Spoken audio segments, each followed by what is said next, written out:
Hey, you've heard of Stonehenge? Of course you have. Big rocks mysteriously mounted in circles on a plain in England by, somebody. But what if England's Stonehenge is only a replica of another monument, and its builders just crossed the Atlantic and copied what someone had already done elsewhere?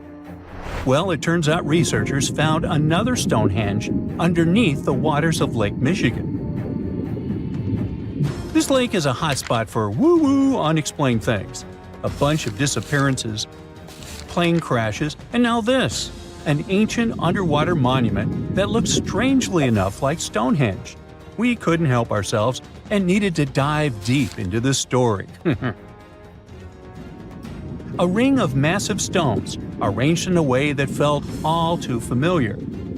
They saw two circles, an outer one and an inner one, sitting 40 feet below the surface. But this wasn't just a random pile of rocks.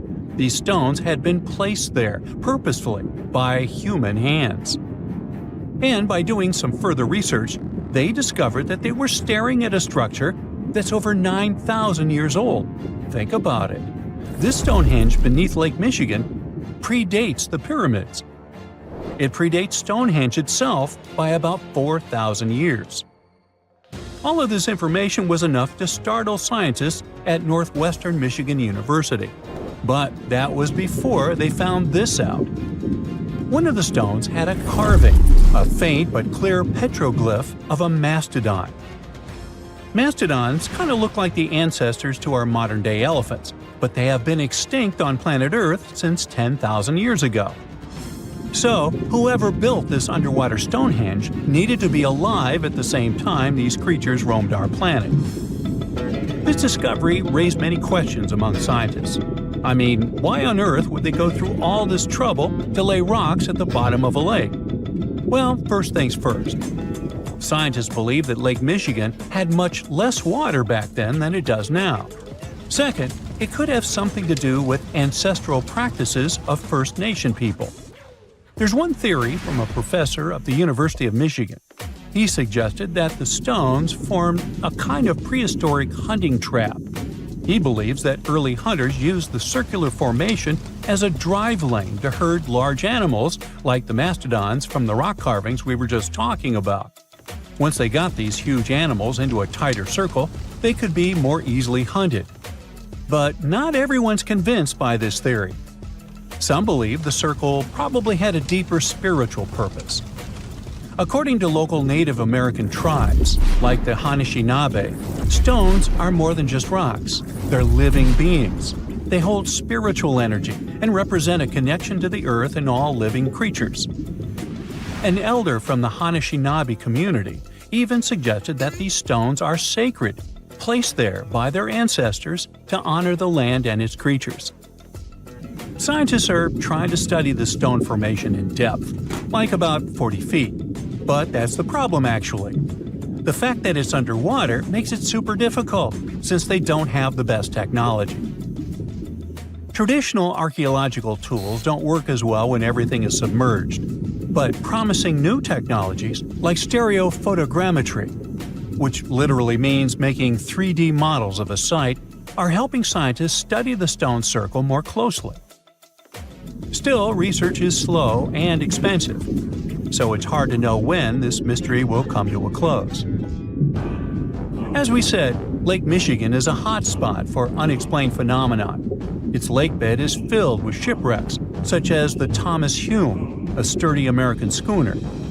It also collects debris from airplanes that have suddenly gone missing while flying the area, such as Northwest Airlines Flight 2501 that disappeared in the 1950s. Some people even call the area the Lake Michigan Triangle, suggesting paranormal activities like what happens in the Bermuda Triangle might be going on. The lake spans over 22,000 square miles, which means it's almost two-thirds the size of the country of Ireland. In 2024, scientists were able to access another one of Lake Michigan's mysteries, the wreck of the Margaret A. Muir schooner. This 130-foot-long sailing ship sank over 130 years ago. The discovery was announced just recently by the Wisconsin Underwater Archaeological Association, the WUAA, whose team found the shipwreck sitting 50 feet below the surface just off the shores of Algoma, Wisconsin. Built in 1872, the Margaret A. Muir was a three-masted schooner built to carry heavy cargo across the Great Lakes. Her final voyage started out as a routine trip. Loaded with bulk salt, the ship left Bay City, Michigan, heading for South Chicago, Illinois. But on September 30th, 1893, things took a bad turn. Just as the Muir approached the town of Annapolis, now known as Algoma, a sudden storm hit. The ship began taking on water fast. The captain of the boat ordered his crew to abandon ship, and thankfully, they all made it to shore safely. For more than a century, the wreck sat undisturbed on the lake bed, its location a mystery. But thanks to a combination of historical research and high-resolution sonar, WUAA searchers finally found her in May of last year. The wreck is remarkably well preserved, with parts of the deck and gear still visible. Well, just a few lakes over to the left, researchers uncovered another impressive thing. At the bottom of Lake Mendota, near Madison, Wisconsin, researchers found 11 ancient canoes. They believe the oldest of the canoes dates all the way back to 2500 BCE. Now, if you don't get why that's important, it's because you're thinking with today's head. If in a classic Midwest highway you see a bunch of pickups, then back in the ancient days you see only canoes. They were the main mode of transportation for indigenous cultures. They were used to fish in deep waters, trade goods, and travel long distances. The reason why scientists were so excited with its discovery is because they had never found any proof of what canoes were being used for in this region back then. And to understand the local cultures that inhabited the area during this time period, they needed to have some information on that. This exciting discovery was announced by the Wisconsin Historical Society in May 2024. The first canoe, which they believe is around 1,200 years old, was pulled from the lake in 2021. Then a second one was dug up in 2022. And now divers have found at least 11 more canoes along what would have been an ancient shoreline, long since submerged. One theory is that these canoes were intentionally sunk to keep them from freezing or warping in winter. It's possible people stored them in the same spot for generations. Or maybe this is just a small part of a much bigger settlement. Historians do believe there could be an ancient village hidden under the water of the lake. Divers have already found stone tools, like net sinkers used for fishing, but the village itself hasn't been located yet. Truth is, while the Great Lakes often steal all the thunder, scientists point out that smaller lakes like Mendota have stories too. The Wisconsin Historical Society is working closely with Native nations to piece together more about the lake's history. You'll need to believe me when I say there is a third Stonehenge, all the way under the waters of Lake Constance, Switzerland. I mean, think of it like Stonehenge's cousin. Archaeologists began to discover this back in 2015, when they found a line of 170 man-made stone cairns under the lake. Scientists say this was most likely the work of several villages, and that the cairn site was probably used for some collective purpose because, well, the formations are huge. Some of them are several dozen feet wide, and they can build up to 6 feet.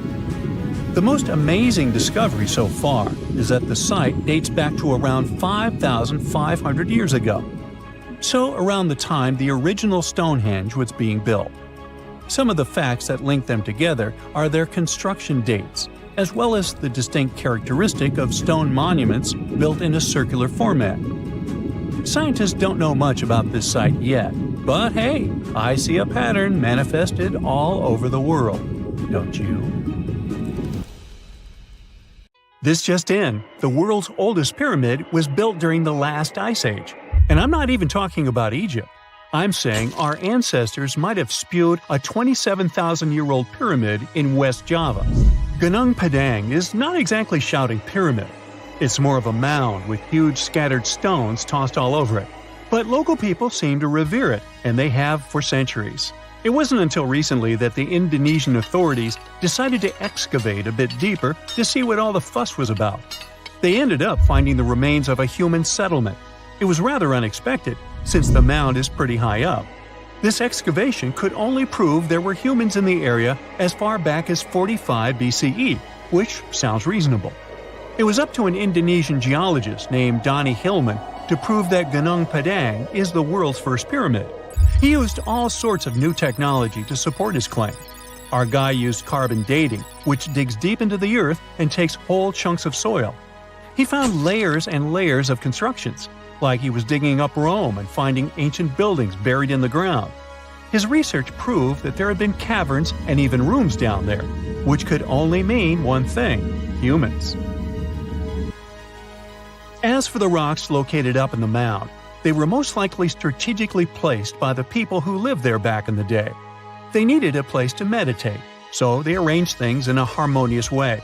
Their smooth surfaces wouldn't be the result of years of erosion, but the works of great sculptures, the Michelangelos of their day, let's say. If this is all for real, then human civilizations began way before we think they did. Our ancestors, the Paleolithic humans, didn't have what it took to be considered a civilization, especially not the tools and knowledge to build pyramids. They needed a lot of masonry skills, which weren't all that available during the last ice age. His peers don't share this view though. They could believe Hillman's theory if he had found evidence such as charcoal and bone fragments, but he didn't. Flint Dibble, another archaeologist, says that without concrete evidence of human activity, there's no proof of an actual pyramid.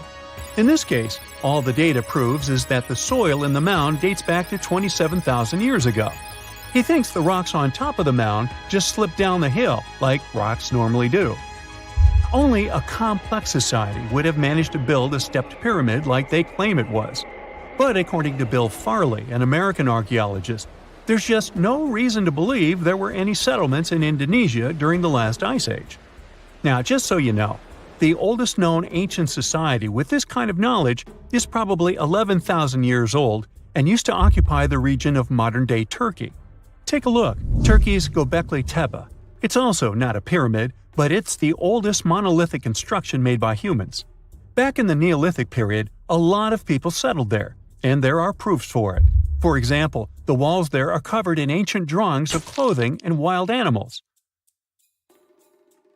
Until recently, the title of the world's oldest pyramid went to a three-sided construction known as the Djoser Pyramid in Egypt. Djoser is located just a few miles south of the Giza complex in a town called Saqqara. It made its way to popular culture more than once. In the 18th century, it became a common feature in European paintings. Young men from the cultural elite did a grand tour around the world, and Saqqara was at the top of their list. It was also featured in the video game Assassin's Creed, with a digital representation way more accurate than many historical drawings of the thing. That was kind of a big deal in ancient Egypt, to build pyramids for kings to spend their afterlives. And if you thought the Khufu pyramid was the oldest one in the world, well, Djoser was built 70 years ahead of that time. The development of new technology has allowed archaeologists to make groundbreaking discoveries, and a new, or should I say ancient pyramid in South America might win the title in dispute. It turns out that pyramids were also pretty fashionable in the Americas in the old days. Among them are the iconic pyramids of Guatemala's Tikal temple complex, the same ones that appeared in Star Wars No. 4. But to find the oldest pyramid in the Americas, one would have to travel to Peru. Deep in the Peruvian desert, archaeologists stumbled upon a sprawling ancient metropolis known as Caral. At first, researchers believed that the settlement was pretty recent, since the site was way too complex for ancient technology to handle it. As we said, Caral is a desert town, like Las Vegas, but without all the hoopla. This means no easy access to water. And for cities like these to thrive, they need a considerable irrigation system, which leads us back to complex technologies. The Peruvians surprised us all with this new discovery. This site was huge, filled with an amphitheater, houses, and religious buildings. The whole thing probably sprawled through 370 acres. And when scientists went to test their initial hypothesis using radiocarbon dating, they found that the city probably sprung around 2027 BCE. On the site, archaeologists found 6 pyramids that could possibly predate the one in Saqqara. As far as they know, both civilizations coexisted in the same time period, in opposite parts of the world. But since researchers can't pinpoint the exact age of Corral's pyramids, it's pretty hard to guess which civilization completed their pyramid first. If only we had a crystal ball. Now, it just so happens that the shape of a pyramid is something that nature is able to produce all on its own, leaving us modern-day humans a bit confused. A classic example is the Japanese side of Yaonagani, which also goes by the name of Japan's Atlantis. The entire monument is about the size of 5 football fields and the height of a 5-story building. Explorers and scientists believe that Yaonagani dates back to 10,000 years ago. For Japan's top marine geologist, Professor Masaki Kimura, Yaonagani is the heritage of a lost civilization. Kimura has dived into exploring the ruins over 100 times over the past 10 years. To him, there are clear signs of human activity down there. Check out this triangular-shaped pool on the monument's surface. Kimura thinks it's actual proof of humans, because this triangle-shaped concave is a historical symbol of water fountains in the region. As it happens with a lot of these cases, not all scientists are convinced the same. For many, Yaonagani is probably the result of thousands of years of erosion, and the fact that the monument is composed of one massive rock leads them to believe it is not really human-made. Sure, these huge basalt columns may look like the ruins of a palace, but they're most likely the result of the intense volcanic activity in the region. And speaking of natural formations that really look like a human made it, a pyramid on Mars has been a hot topic lately. Humans have been keenly trying to prove that there is life on Mars for quite some time. But some are stretching it really far, saying that little green or gray people built a pyramid on the planet to try and build their own civilization. This picture was taken over a decade ago by the Mars Reconnaissance Orbiter, the MRO, but it started to resurface recently. It shows what looks like a 3-sided pyramid. Some people claim that the smooth side of the pyramid could only be the effect of otherworldly work. Then science comes along and explains that Mars is home to one of the deepest canyon systems in the whole solar system. The so-called pyramid is located in what is known as the Kandor-Chasma region. This Martian region has a bunch of similar formations that are nothing more than the result of erosion. Nothing supernatural going on there, apparently. This hidden village is called Aogashima. It's located right in the middle of a volcanic crater. You can find it to the south of Japan, in northernmost Micronesia. The story goes that a volcano erupted in the Philippine Sea in the 1780s, causing a lot of harm to a nearby community. Half of the population managed to escape the massive eruption and came back years later to rebuild their village. At the moment, about 160 people are living there peacefully, even though the volcano is still considered to be active. Huacachina in Peru lies in one of the driest climates in the world, and still, it's a beautiful town, surrounded by lush palm trees. It also has a lagoon, which is said to have special healing properties. The settlement has a little over 90 residents that manage small businesses. Most of them use sand as their primary resource. Some offer sandboarding services or even provide luxury dinners in the desert. For over 500 years, a small group of people has been living on a cliffside of a peak called the Green Mountain. It's one of the most remote places in Oman and in the whole world. The only way to reach the settlement is on foot, by mule, or by all-terrain vehicle. It's called Al Sogara, and you need to hike around 20 minutes up a steep stone staircase to get there. The village appeared back when the locals chiseled their houses into the mountain stone to protect themselves from storms and the cold. 5 families of the Al-Sharaki tribe still call this place home, about 25 people in total. A lot of other villages like this one can be found in the region, but Al Sogara is special because it's the only one that is still inhabited. Up until 14 years ago, there wasn't even electricity or telephone lines here. The nearest road you could drive on was 9 miles away. Since there were no schools, people had to learn how to read and write at home from their elders. To this day, the villagers continue their traditional practice of building their homes by carving them directly into the mountain rock. One of the most beautiful Greek gems is Monemvasia, a castle town located in southeastern Peloponnese. It was designed to be invisible from the mainland for added protection. You can only see it from the sea, and to reach it, you need to follow a narrow pathway that connects it to the mainland. That's actually how its name came into being. It translates to a single passage. Monemvasia was built in the Middle Ages, exclusively carved in the mountain rock. These days, a lot of old mansions have been turned into guest houses and boutique hotels. Not only is the architecture amazing and beautifully preserved, but it's also surrounded by crystal clear waters.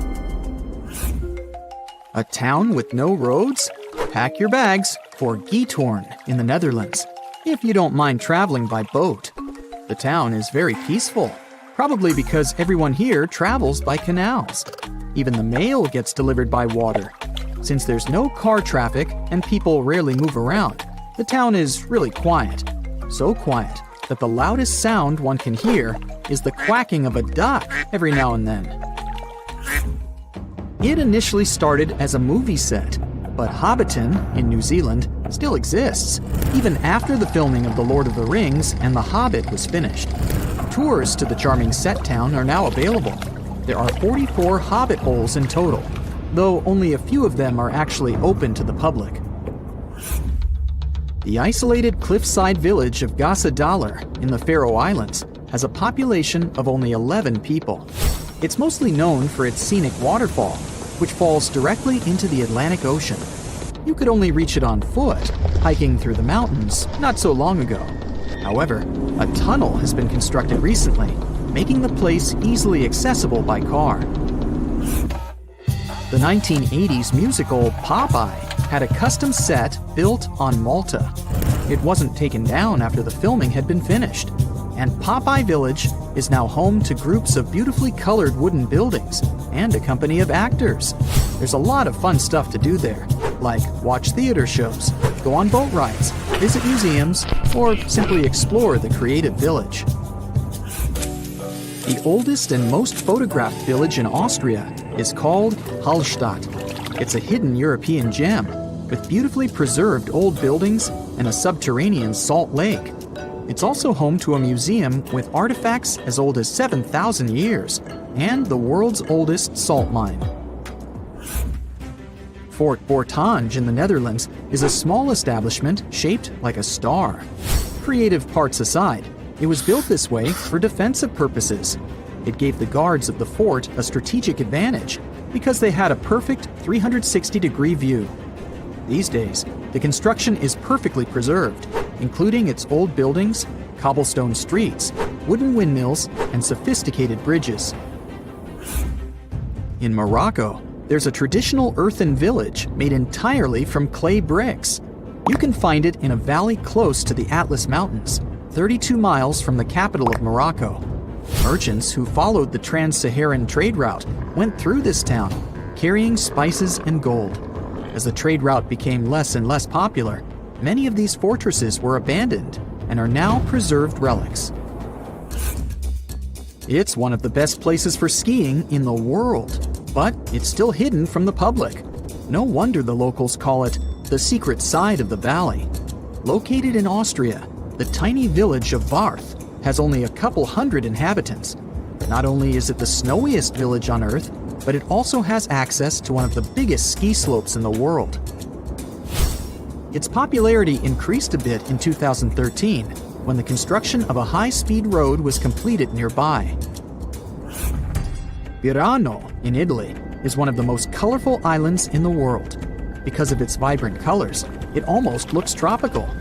It features emerald green waters, beautiful houses, and a 17th century bell tower. Its lace-making tradition brought Leonardo da Vinci to the island back in the 1400s. He bought a piece of cloth there and later used it for the design of the famous Dome of Milan. If you have a UK passport, You must be familiar with the beautiful small town of Bibury, as its scenery is featured in your ID.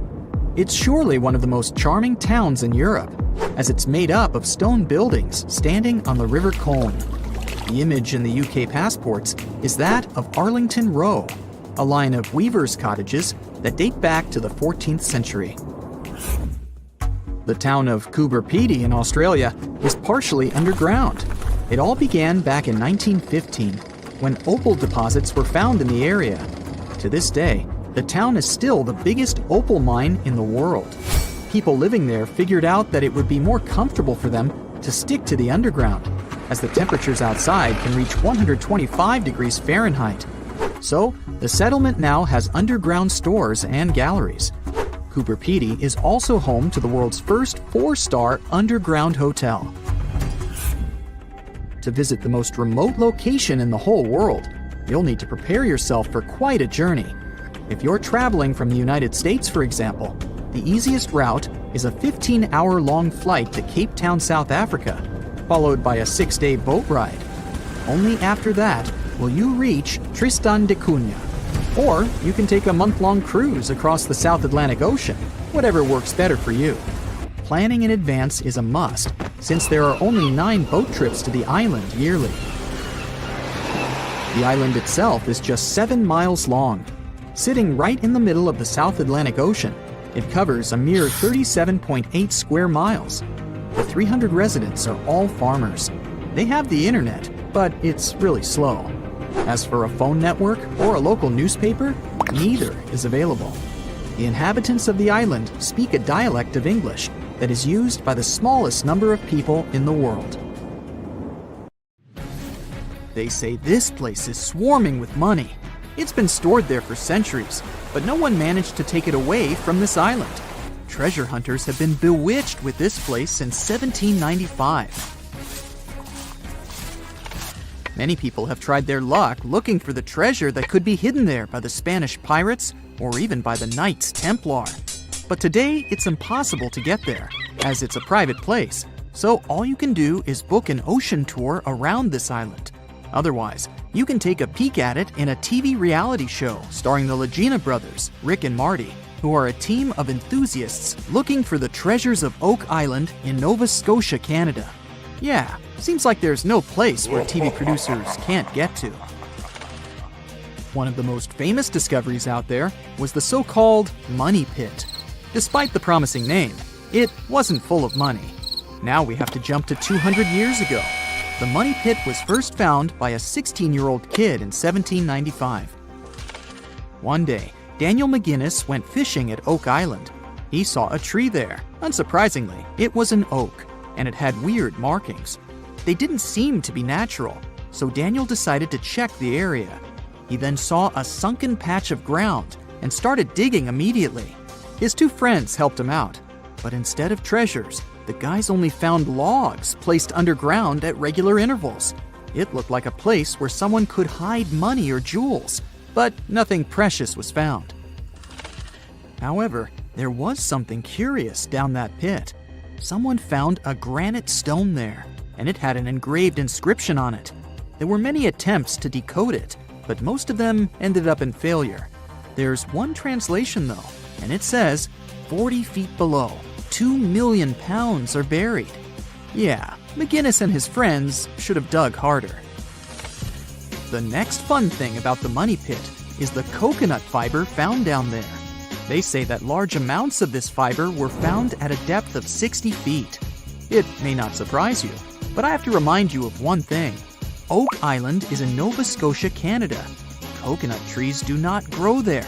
The nearest one is about 1,500 miles from Nova Scotia, which makes it obvious that someone brought this fiber purposefully.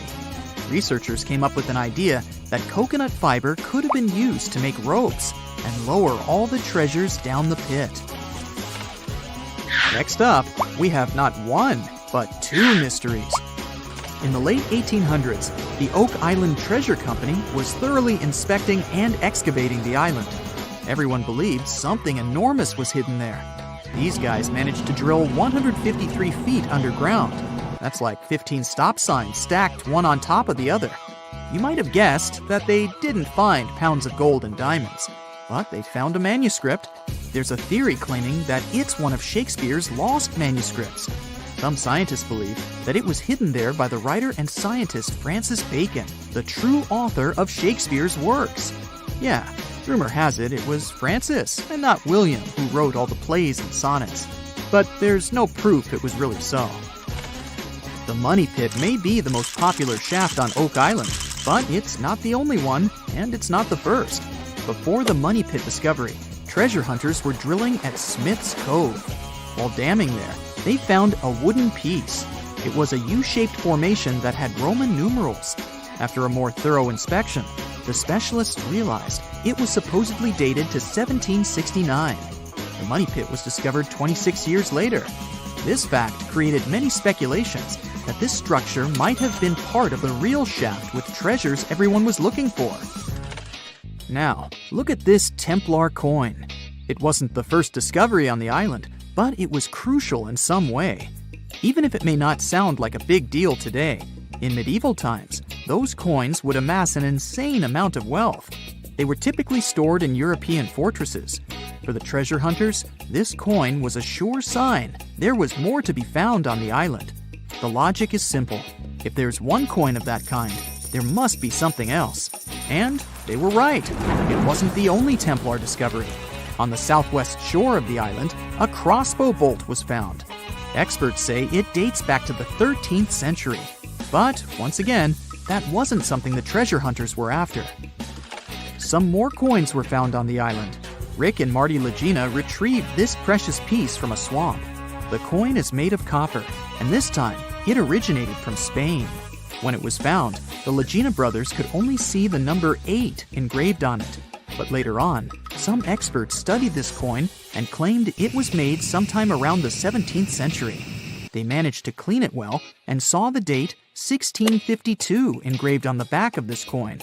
There's a theory stating that Spanish explorers found some treasure but hid it instead of taking it to the king.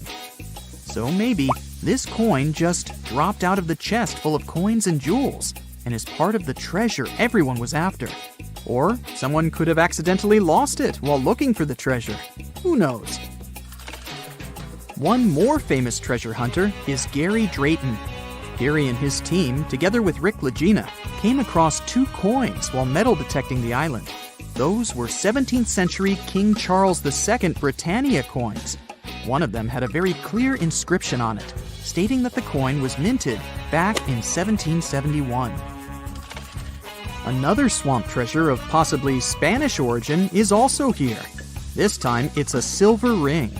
A specialist studied it closely and reported that it had been repaired twice. The ring was once made bigger, and it was also made smaller ones. It's decorated with a floral design, which was popular in Europe in the 1730s. Among all the other curious things, Rick and Marty Legina found a silver button at Isaac Point. The button's pretty old. It supposedly dates back to the middle of the 18th century, and the notorious Money Pit was discovered later. This is why it wasn't a big deal of a find. It could simply belong to some farmer peacefully raising livestock on the island. There's no official record of any chest full of gems and coins found on Oak Island, but enthusiasts did find some jewels there. First off, the team found a brooch with a magnificent red gem. They mistakenly thought it was a ruby, but a professional gemologist stated it was a garnet. The piece was made of silver, and it's pretty old. Experts believe it was made around the 15 or 1600s. Another brooch they found didn't have any gems on it, but it had an intricate design.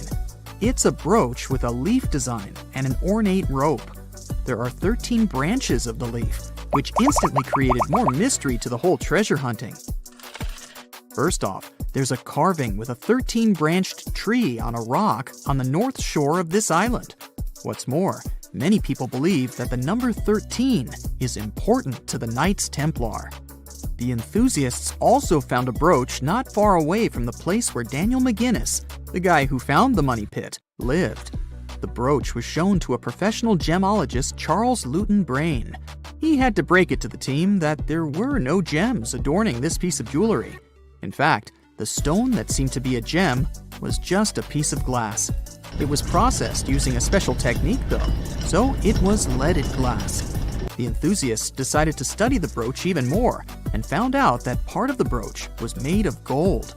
The specialists claim that the brooch dates back to the 14th century. Was it the treasure everyone was looking for? If you come across a well in Portugal, resist the temptation to gaze into its depths. The inverted tower in the enigmatic city of Sintra sends chills through those who encounter it as it spirals down a daunting 88 feet into the underground. It certainly wasn't designed to collect water, yet its true purpose remains a closely guarded secret. Dating back to around 1904, this well could have been involved in a mysterious initiation tradition from the Knights Templar. The Templars had faded into history almost 6 centuries before the construction of this pit, but their enigmatic traditions were revived by later generations. So one theory says that candidates seeking to join the group back then had to confront their deepest fears by facing this well, descending its spiral staircase blindfolded. When they reached the bottom of the inverted tower, they removed their blindfolds and were faced with this frightening sight. The only way out of this dark labyrinth was to keep looking up and following the light. Now imagine yourself browsing the shelves of a used bookstore until you find a book with an alphabet you've never seen before. You decide to use an image translation app but find no matches. Intrigued, you buy the book. Then you show it to your friends and family, but nobody recognizes that alphabet. Rare book dealer Winfried Vonnig probably experienced the same frustration back in 1912, when he acquired what would later become the most enigmatic book in the world. The work is known today as the Voynich manuscript, and it's written entirely in an unknown language that no one has deciphered yet. The pages of this 15th century codex are filled with botanical drawings, but these aren't typical daisies or roses. In fact, they don't resemble any plant species that we know of. What makes things even stranger is the illustrations of unfamiliar constellations and women swimming in green baths. Delving deeper into the realm of mysterious texts, we set off on a journey to the Qumran Caves near the Salt Sea in the Middle East. In 1952, a team of archaeologists stumbled upon 2 scrolls made of highly oxidized copper at the site. Unrolling them was a major challenge, so they decided to cut the scrolls into 23 parts to investigate them. Imagine their surprise to see Hebrew words like gold and silver popping up. But no, it wasn't an ancient invoice. It was more like a treasure map, pointing the way to over $1 million. Unfortunately, the treasure was never found. Not for lack of trying, though.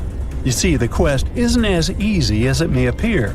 Some of the copper scroll's vocabulary is technical, and some geographical locations remain a mystery. There's also one last possibility. Perhaps it's all a work of fiction, like a pirate tale from the old days. People talk about Mona Lisa's almost haunting stare that seems to follow you no matter where you stand. But here's a quick question. Does she have eyebrows? You got it right if you said no, and her complete lack of eyebrows adds another layer of mystique to her gaze. The most common explanation is that beauty standards were different, and perhaps plucking the hairs above the eyes was a thing around 1503.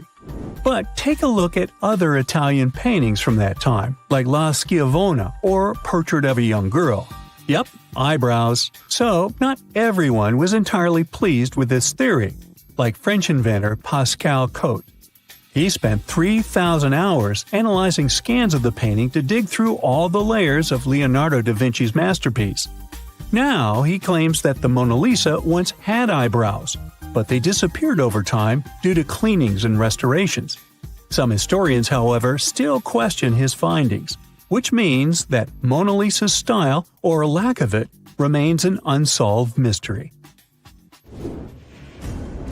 So, you decide to travel to Rio de Janeiro, and everyone tells you that Sugarloaf Mountain is a must-see. When you spot the mountain from a distance, you realize that the stone has a cavity, but around noon, the whole view changes. The shadow in that cavity takes the shape of a bird, an ibis to be precise. A local legend links this bird shape to the ancient Egyptian deity Thoth, as if the ancient Egyptians once visited Rio de Janeiro and were somehow inspired by the natural phenomenon. But it's probably just a big coincidence. I mean, literally. The real mystery, however, lies in the waters around Sugarloaf Mountain. In the 80s, archaeologist Robert Marks got a tip from locals about a treasure hidden beneath Guanabara Bay. He dove in and found quite a few Roman amphorae, you know, those ancient vases with two handles.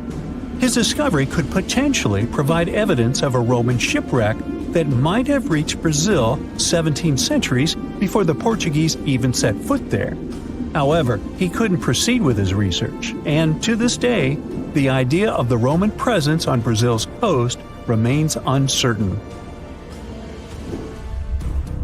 The true location of Cleopatra's tomb isn't the only ancient Egyptian mystery. Many secrets are carved into the walls of ancient structures, like in the Temple of Seti I. Take a close look at this hieroglyph, and you'll notice that it resembles a modern-day helicopter. Look to the right, and you'll see an engraving that looks like a submarine. Odd, right? The most reasonable explanation for this has to do with the legacies of different rulers. When a new pharaoh came to power, they had their own hieroglyphs added over the original ones. But this is still a topic of debate, as some Egyptologists believe that these mysterious hieroglyphs may represent some kind of ancient technology. The same applies to the Dendera light. The image found in the underground passageway of the Hathor Temple is a subject of significant controversy in Egyptian history. Some researchers suggest that the inscription simply represents a rising sun, while others interpret it as evidence of some kind of modern lighting system. And it does indeed resemble Crookes' tube, one of the early experiments with electrical discharges.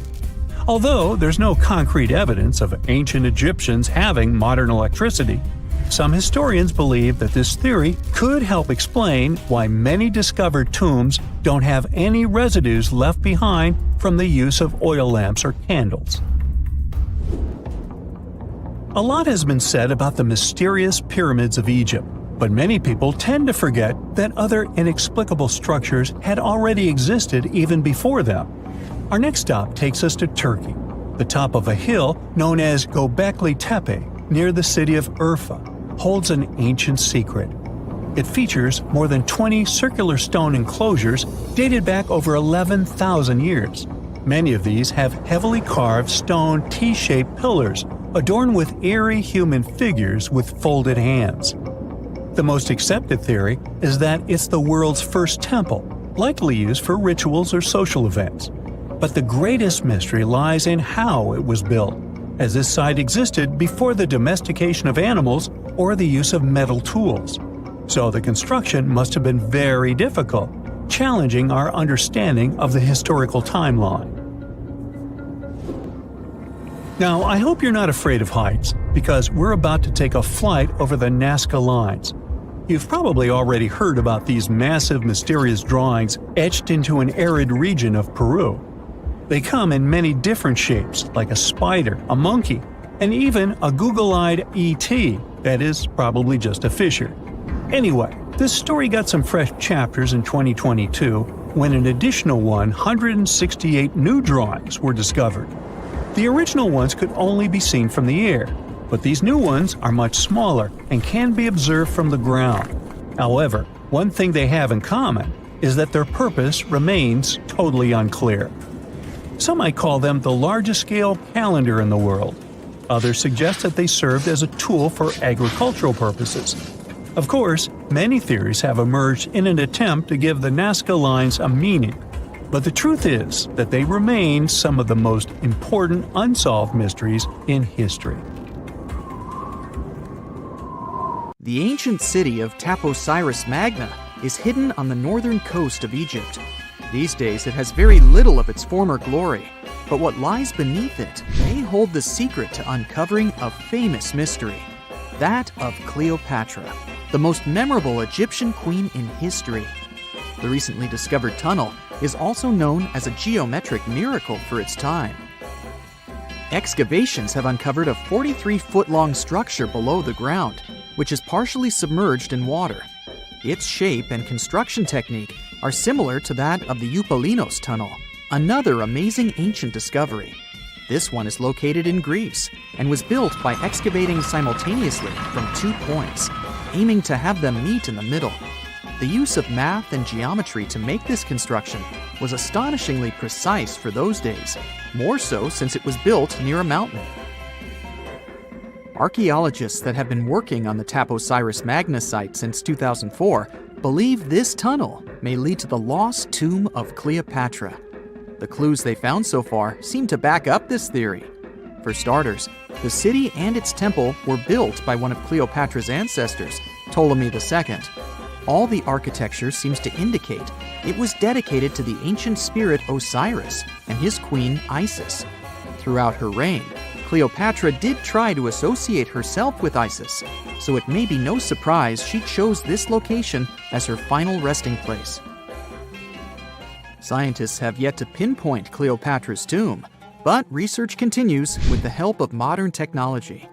To study this location better, archaeologists have even used a special device called ground-penetrating radar. This tool allows us to analyze what lies beneath the ground without being intrusive. Since this tunnel is so old, research needs to be done very delicately. Seeing pictures of what's underground before you start digging is incredibly useful and has been done here since 2011. Finally discovering Cleopatra's tomb may help us piece together her story, especially what might have happened during the last portion of her life, which is still surrounded by mystery. We still don't know the exact cause of her passing. Some believe she may have let herself be bitten by a poisonous Egyptian cobra. Others have suggested that she was well accustomed to toxic substances, even hiding some in her hairbrush in case she ever needed it. But that's not to say she chose to use it on herself. We do have a lot of other interesting information on Cleopatra that's equally as impressive, like the fact that she had a stylist. Most of the images you've seen depicting this famous queen show her wearing black eyeliner. This look was put together by Aiud, a woman known to have been her personal beautician. She traced the long line from her eyes to her temples, a makeup technique still used today to enhance the eyes. Aiud was an important figure throughout Cleopatra's life, known also as her confidant and close friend. There are even theories that suggest Aiud was there by her side when she passed away. Despite her well-thought-out looks, Cleopatra wasn't as pretty as she's described. Or at least, that's what recent research has pointed out. Sure, if we look at movies and modern imagery, she's depicted as this incredibly beautiful woman with symmetrical and delicate features. However, if we look at coins showcasing her image from back in the day, her looks are rather average. Her image on the coins might have been adjusted, too, to make the queen look stronger in the eyes of her people. So there is no trusted source available to confirm her image, but her description in most pieces of ancient literature speaks of her other qualities, like her voice and personality, not of her beauty. Cleopatra might have been the most famous Egyptian queen to this day, but she wasn't the first choice.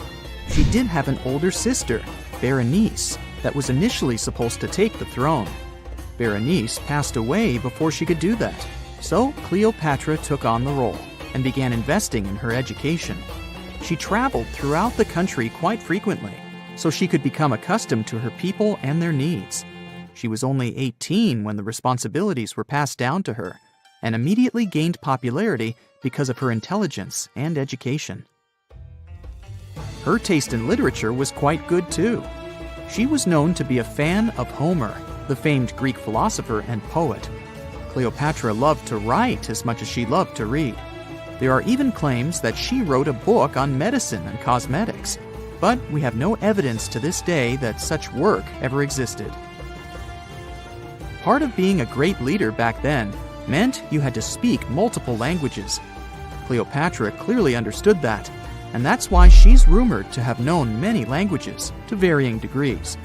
Some archaeologists suggested she spoke Greek, Egyptian, and Ethiopian, as well as many Arabic dialects. She might have even spoken Latin, but there's little evidence to support this claim. She might not have had angelic looks, but Cleopatra was really careful with the way she looked, even with her diet. She was known to have enjoyed simple meals, including a variety of fish. Since she lived close to the Mediterranean Sea, it's really no surprise. As a treat, she liked to eat stuffed pigeons, which she also served to her guests. Other dishes on the menu included vegetables and fava bean soup. Fruits and nuts weren't missing from her diet either, and she was also a big fan of honey. Recently, a team of experts has even tried to recreate her famous perfume. Think of it like the ancient equivalent of Chanel No. 5. Cleopatra was known to be a fan of luxurious scents, which she believed could even influence how people treated her when they met. The basis of this scent is myrrh, a resin gathered from a local tree. Other ingredients added to the mixture were also found back in the day, like cardamom, olive oil, and cinnamon. The results may not be quite as delicate as the perfumes we know and use today. Its consistency was way thicker, and the scent lasted way longer.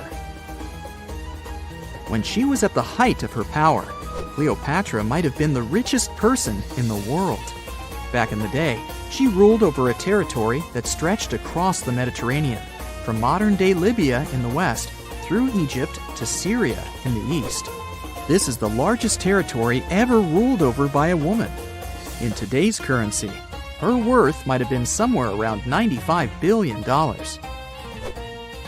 The calendars we use today may have been introduced by Cleopatra herself. She presented the idea of leap years and leap days to Caesar, the Roman emperor she was known to have been close with. Taking her advice, Caesar made these adjustments part of the official Roman calendar. The ancient Egyptians already knew the year was longer than precisely 365 days. They discovered this by studying the brightest star in the sky, called Sirius, and concluded that a year is actually 365 1/4 days long. It was Elizabeth Taylor that famously introduced Cleopatra to pop culture when she played her in the 1963 film bearing the same name. Up until that point, it was the most expensive film ever made. It was originally supposed to cost somewhere around $2 million, but ended up costing a mind-boggling $44 million. That's mostly because of script and production issues. To make this iconic movie, producers created 79 sets from scratch, as well as over 26,000 costumes for the cast.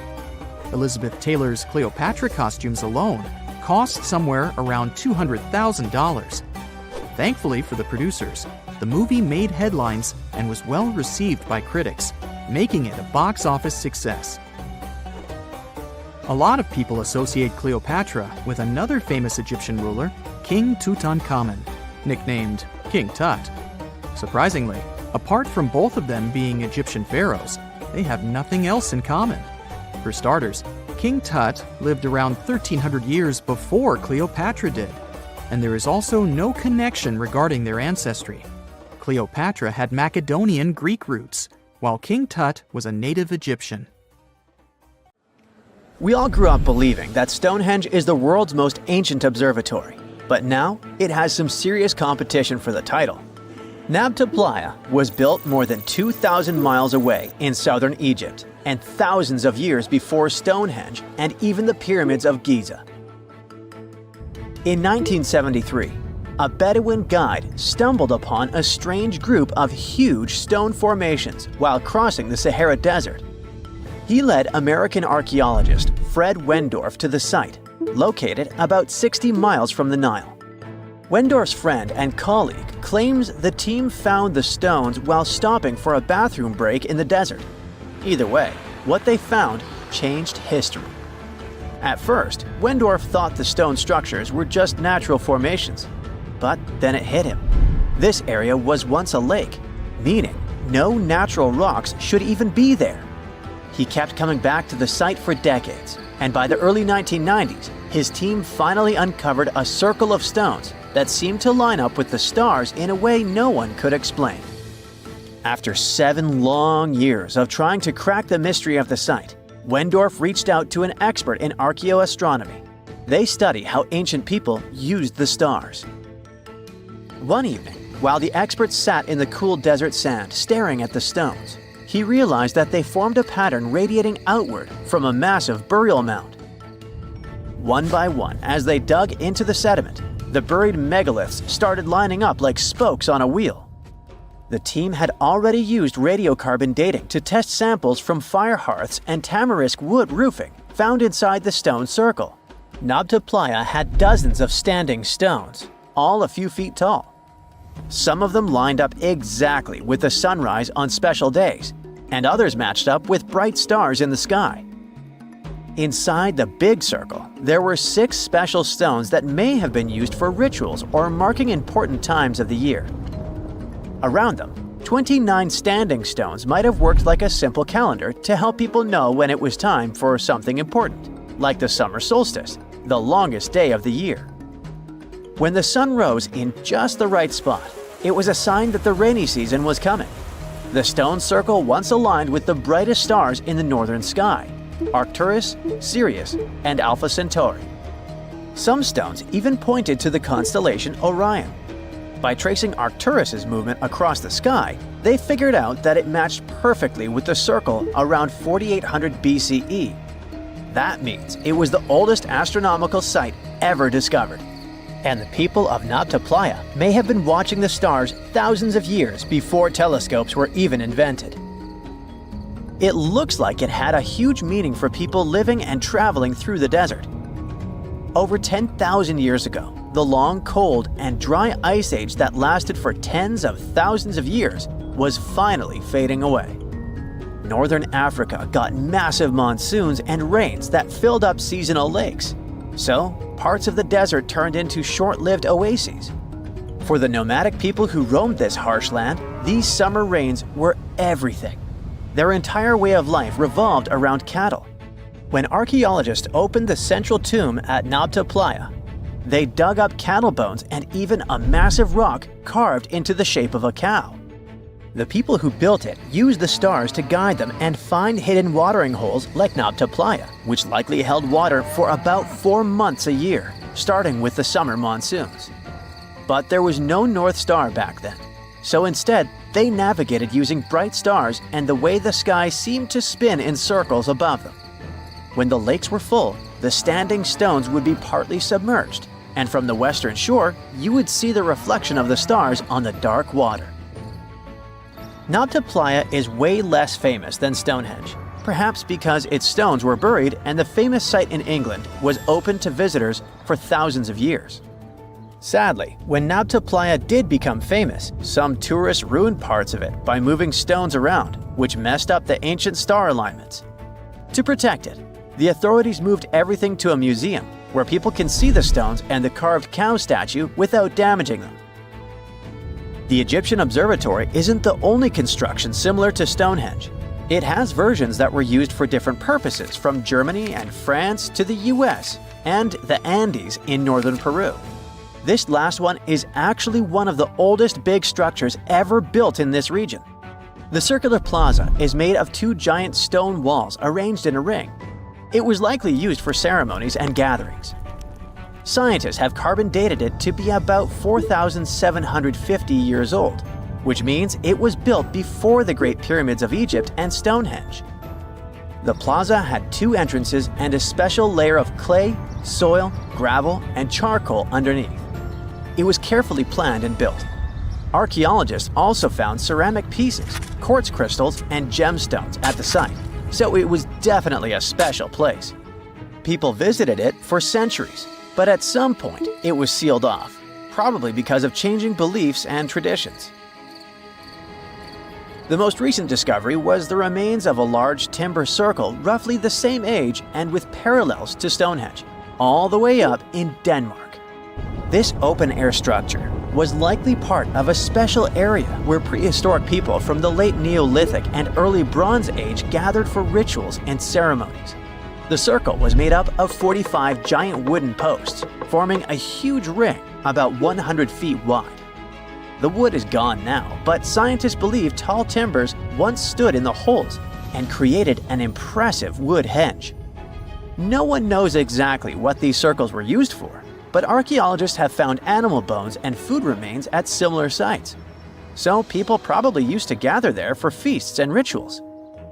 In 2024, scientists found 2 ancient stone circles from the Neolithic period in Dartmoor National Park in England.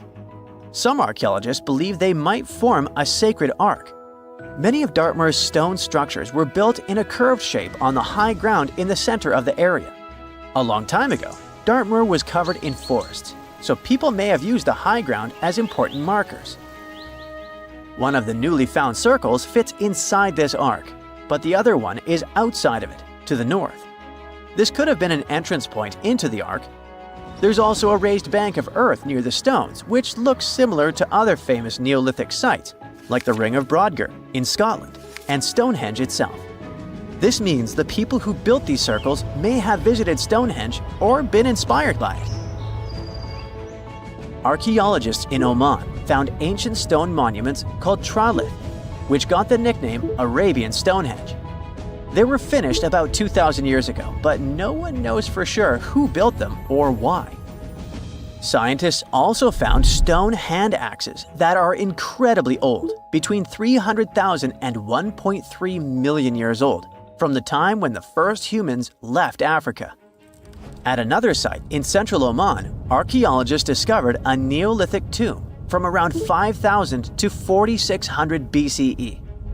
There are 2 chambers with the bones of dozens of people inside beneath a giant megalithic structure. Nearby, they also discovered rock carvings that were made by people who lived in the area. And then there is another Stonehenge look-alike, this time in Saudi Arabia, that was used as an apartment complex thousands of years ago. Archaeologists discovered a total of 345 stone circles by looking at aerial photos of a lava field. Each circle is between 13 to 26 feet and has at least one large standing stone in the middle. These structures still have remains of stone walls and doorways. Stone circles like Stonehenge are often linked to ceremonies and rituals, but scientists say that many early houses were actually built in round shapes, and rectangular homes only became common much later in history. Okay, what if I tell you that the extraterrestrials we all imagine as little green men may actually look like very normal Earthlings and chill in Europe? This is the Iberian Peninsula, and people living there are under suspicion. Ooh. Here's the reason. Somehow, parts of the most important artifacts that the Iberian civilization called Treasure of Valena are made of metal that simply can't be found on Earth, because it's metal from a meteorite. Now let's tackle this step by step.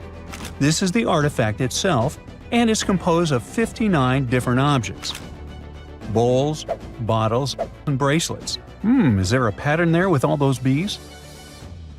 In total, the find weighs around 20 pounds, of which 18 pounds are 23.5 karat gold. Now, if you're not a metal specialist, I'll clarify it for you right away. For comparison, 23 karat gold is 95.8% pure gold, so 23.5 karat is even purer. The remaining percentage goes to other metals to help add strength and durability to the precious alloy. There was also silver, iron, and amber in that set. The artifact could have been pretty straightforward, but for these two, let's call them imposters. Look at this wrought iron bracelet and this hollow hemisphere. Can you see that? Those rusty lines on the hemisphere and the overall weird color of the bracelet do stand out, since everything else is made of purest gold. This all started back in 1963, when a researcher noticed a dark leaden metal among the shiny bowls and bottles. The metal was shiny in some areas and covered with a ferrous-looking oxide that was mostly cracked. Now, just so you understand, gold does not usually act this way. Gold is one of the least reactive of all metals, so it won't even tarnish, let alone rust. To figure out where this suspicious iron came from, researchers turned to mass spectrometry, which checks out the mass-to-charge ratio of molecules. Their findings showed that the nickel in the iron is similar to that found in meteoritic iron. Simply put, the bracelet and the hemisphere are of extraterrestrial origin. Ooh. Now, the exact age of the trove is hard to determine, yet it's crucial.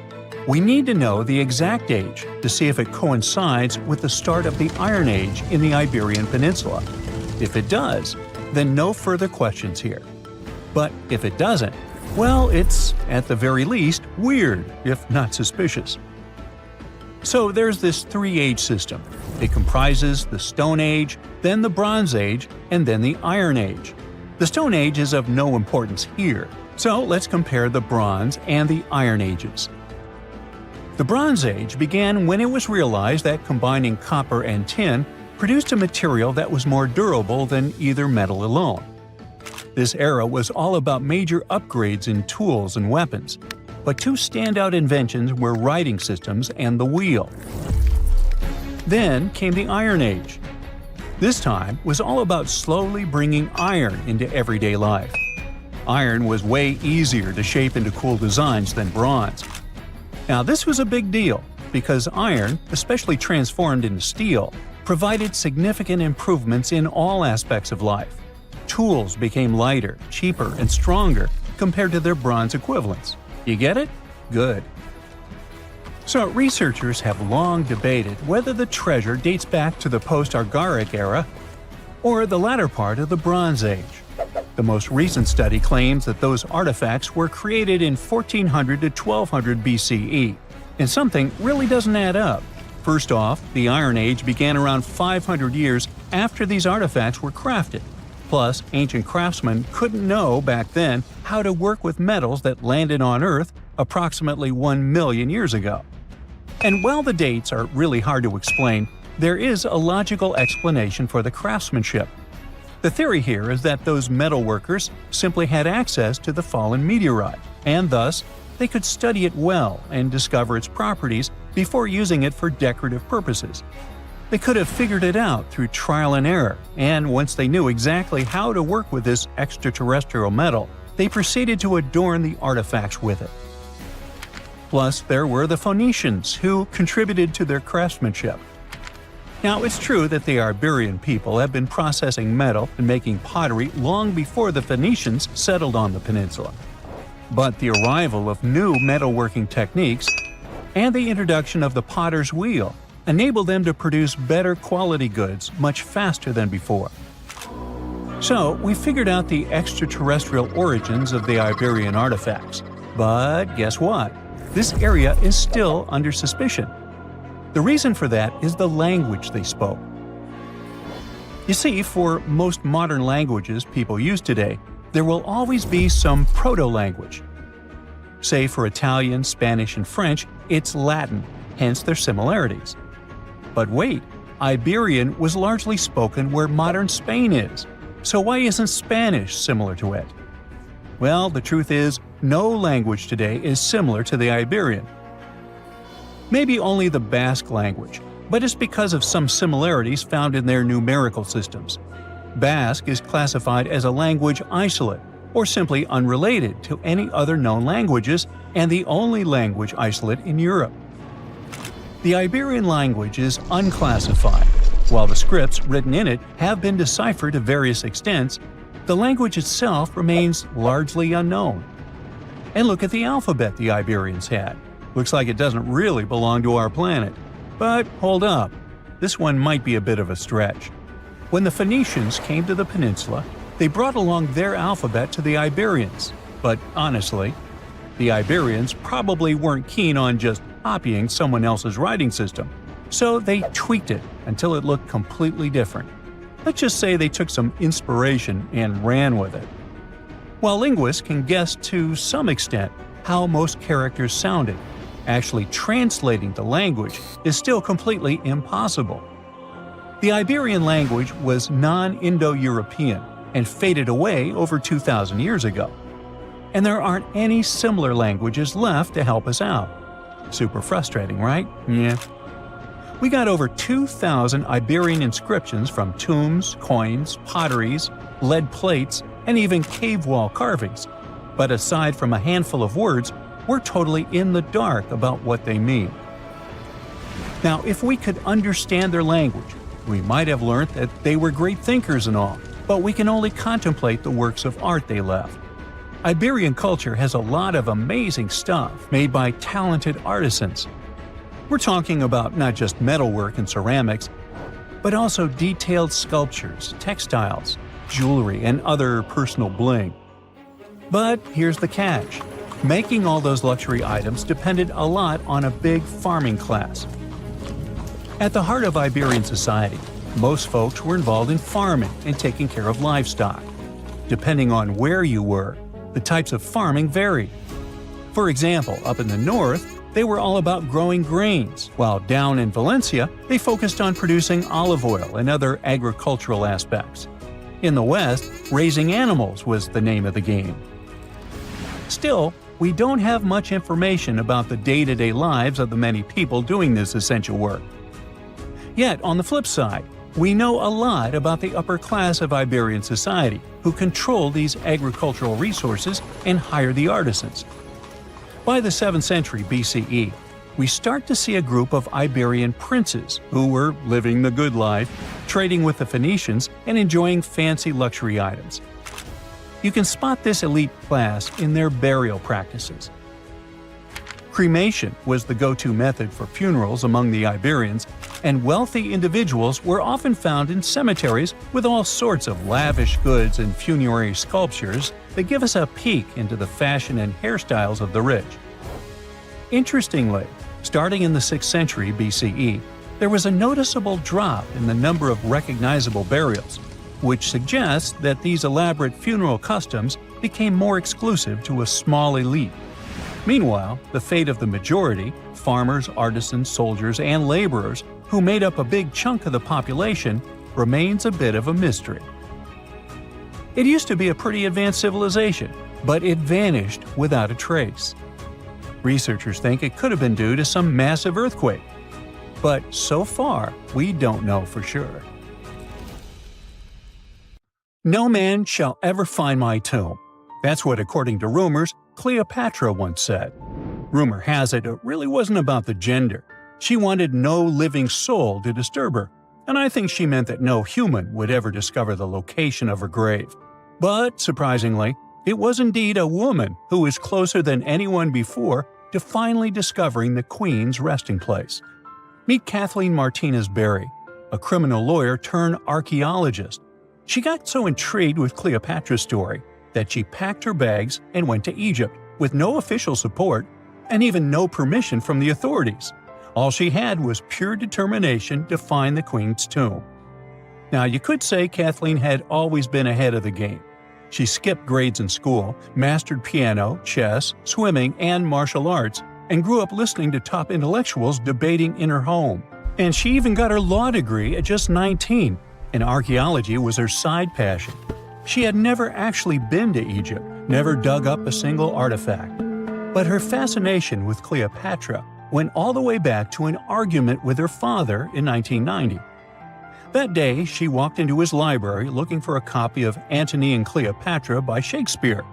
Her dad, Fausto Martinez, a professor and legal expert, casually called Cleopatra a seductress. Kathleen wasn't having it. She fired back, arguing that history had been totally unfair to Cleopatra. The Romans, she said, wanted to destroy her reputation, and for centuries, people had just believed their version of the story. The debate went on for hours, and in the end, her father admitted maybe he had judged Cleopatra too harshly. That conversation changed everything for Kathleen. From that day on, she read every ancient text she could find, especially Plutarch's account of Cleopatra and Mark Antony. The more she learned, the more convinced she became that Cleopatra wasn't just some queen who fell for the wrong guy. She was a genius, playing a dangerous political game to keep Egypt independent. And the more she read, the more she started thinking, what if everyone had been looking for Cleopatra's tomb in the wrong place? That thought stuck with her. When she was caring for her second child, she earned a master's in archaeology. Multitasking. That reignited an obsession that would take over her life, uncovering the truth about Cleopatra. Even though most experts believe that Cleopatra's tomb, along with the final resting place of 13 other Ptolemaic rulers, lies somewhere beneath modern-day Alexandria, Dr. Martinez has a different idea. She believes Cleopatra was buried at Taposiris Magna, an ancient temple dedicated to Osiris, the Egyptian deity of the afterlife. But she still needed an ancient foundation plate. These plates, about the size of a smartphone, were placed beneath important temple structures and often contained inscriptions explaining when and why the temple was built. If she could find a plate that confirmed the temple was dedicated to Isis, Cleopatra's patron deity, she'd have solid proof that this was the right place to look. Nothing could deter Martinez. She excavated the entire temple site, digging deeper than anyone before her. Her team found coins with Cleopatra's name and face stamped on them. It meant Cleopatra had a direct connection to this site.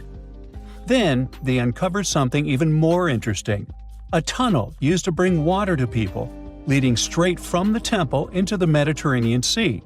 So, if parts of the temple had already sunken into the water, could Cleopatra's tomb be down there too? Martinez needed proof to convince Egyptian authorities to let her search underwater. And, against all odds, she found the missing foundation plate. On it, the pharaoh offered a large area of Nubia to deity Isis. That was it, the confirmation she needed. The temple was indeed dedicated to Isis, proving her theory wasn't just speculation. If one temple was on land, Martinez suspected the second temple, possibly Cleopatra's tomb, had collapsed into the sea. She needed help from experts in underwater archaeology, so she reached out to Robert Ballard, the guy who discovered the Titanic. With support from the Egyptian authorities, she and her team began exploring the waters off the coast of Alexandria. And what they found was mind-blowing. Underwater, they discovered massive stone structures, some standing 6 to 10 feet tall, right where the coastline would have been thousands of years ago. They also found basalt blocks, the same material used in the statues from the first temple. That meant one thing: those weren't just random rocks. They were the remains of a lost city, buried beneath the sea for centuries. Now, we can only wait and see whether Martinez and her team will be able to unravel one of the greatest mysteries of the past left by the outstanding woman that was Cleopatra. Here's some backstory. After her father, Ptolemy VII, passed away, Egypt's throne went to both Ptolemy VIII and Cleopatra, or so it seemed. Cleopatra, just 18 at the time, allegedly married her 10-year-old brother. Yeah, ancient royalty had some different customs, though there's no solid proof of that. But sibling love didn't last long. Young Ptolemy decided he wanted all the power for himself and tried to push Cleopatra out. Forced to flee the country, she didn't just sit around feeling sorry for herself. She raised an army, ready to march back and take what was hers. That's how, at 21, she was already in the Sinai Desert, leading an army and planning her return to the throne. Now, by that time, Cleopatra had already been locked in a powerful political, and not only political, alliance with Julius Caesar. In June 47 BC, she gave birth to a son, Ptolemy Caesar, better known as Caesarion, who, many believe, was Caesar's child. But that didn't stop her from playing by Egyptian royal rules. And her husband number 2, her other brother, Ptolemy XIV. Yep, despite her ongoing affair with Caesar, Cleopatra married yet another sibling, because, in her world, keeping the throne in the family was the name of the game. Now, marriage aside, Cleopatra's bond with Caesar stayed strong. She even traveled to Rome with Ptolemy XIV for a state visit. But instead of playing the role of a dutiful queen, she stayed in Caesar's private villa by the Tiber River. But after Julius Caesar lost his life in 44 BCE on the Ides of March, Cleopatra's political standing became shaky. To make matters worse, her brother-husband Ptolemy XIV passed away soon after, and some suspect Cleopatra had a hand in it, leaving her as the sole ruler of Egypt. Meanwhile, back in Rome, Mark Antony was rising to power as Caesar's presumed successor. Wanting to size up the Queen of Egypt, he summoned Cleopatra, and she did not disappoint. Sailing into town on the lavish barge, dressed as a deity, Cleopatra made quite an entrance. Antony was instantly mesmerized, so much so that he left his third wife back in Rome and followed Cleopatra to Alexandria, where their relationship turned into a full-blown royal affair. The two had 3 children together. Together, they waged war against Caesar's adopted son, Octavian, in a battle for control of the Roman Empire. The last time the queen was seen, she was in her mausoleum, dressed in full royal splendor, diadem on her head, lying on what Plutarch called a golden couch. When Antony and Cleopatra lost at Actium, Octavian's forces marched into Alexandria. Cleopatra apparently knew the end was near, so she locked herself inside her mausoleum, surrounded by gold, silver, pearls, and priceless art. Those were the treasures she threatened to burn rather than let the Romans take them. Antony, meanwhile, wasn't going to let the Romans capture him alive. He wounded himself with his own sword, but before he passed away, he was carried to Cleopatra's side. She held him as he took his last breath in her arms. A little over a week later, Cleopatra made her own choice. Rather than face humiliation as Octavia's prisoner, she ended her life. Legend says it was the bite of a deadly asp, though history isn't quite clear on that. At the time, Cleopatra was only 39. Sounds like a rather full life to me. So, in the end, will the sun be to blame for destroying our planet? Or how about a huge meteorite? Or some kind of disease? Probably not. It seems that life will disappear for a very unexpected reason. Humans, animals, insects, fish, and most microbes will be wiped off the face of the Earth because of oxygen, or more precisely, because of its absence. Recent research has shown that the number of freshwater reservoirs with very low or no oxygen levels in coastal areas is increasing worldwide. Over the past 65 years, 4 times more oxygen-deficient waters have appeared in the world's oceans. What does it all mean? It's likely that life on Earth will vanish much sooner than the sun's energies dries up all the oceans. The end is likely to come in a little more than 1 billion years. But this doesn't mean that the planet will disappear too. The period when Earth is filled with oxygen will make up just about 20 to 30% of the total lifespan of the planet. So we're just temporary guests here. Just think how long that is, 1 billion years. The first Homo sapiens appeared only about 300,000 years ago. That is, the entire history of humanity occupies less than 500,000 years. So relax. 1 billion years won't pass very fast. By that time, humans won't be on Earth anymore. We might master space travel and find a new planet in the vast depths of space. But why can we lose air? As the sun heats up, the planet gets warmer and warmer, and this heat breaks down carbon dioxide, the gas which is necessary for all plants to photosynthesize. Without carbon dioxide, they can't produce oxygen. With a drop in carbon dioxide levels, the methane content will increase, and this gas is quite harmful to us.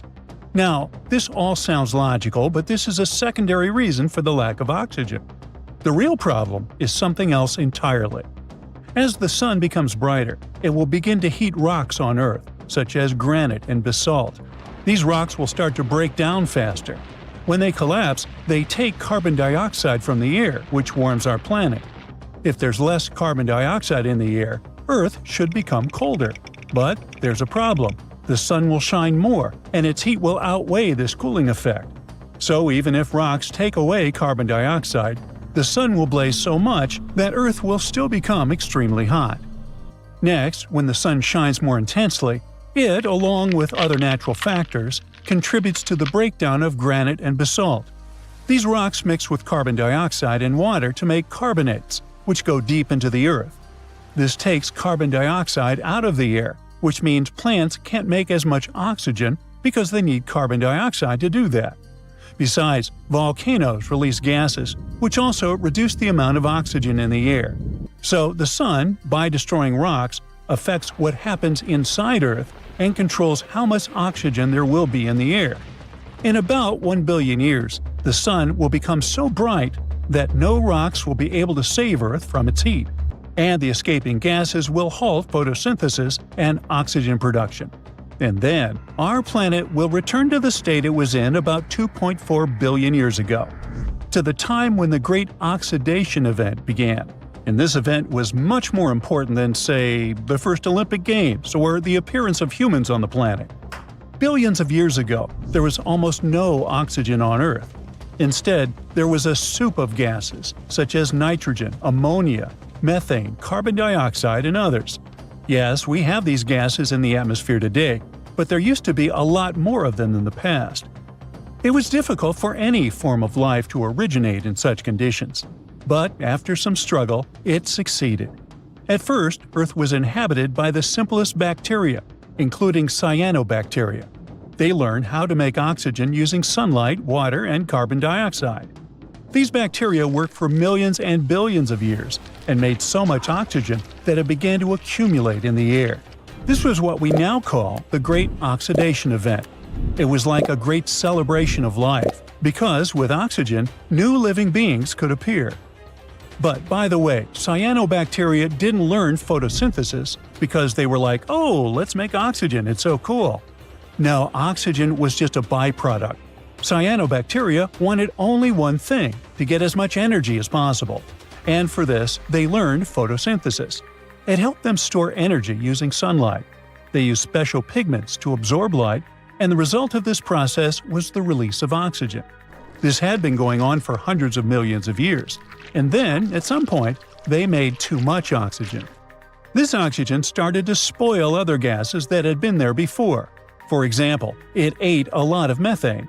Because of this, Earth cooled down a bit, and the Ice Age began. But that's another story. In short, in 1 billion years, we risk going back to that difficult time. But let's hope that we'll manage to move to another planet on our spaceships or come up with some other solution. And what'll happen to our home planet next? Will new life be able to originate there without so much oxygen?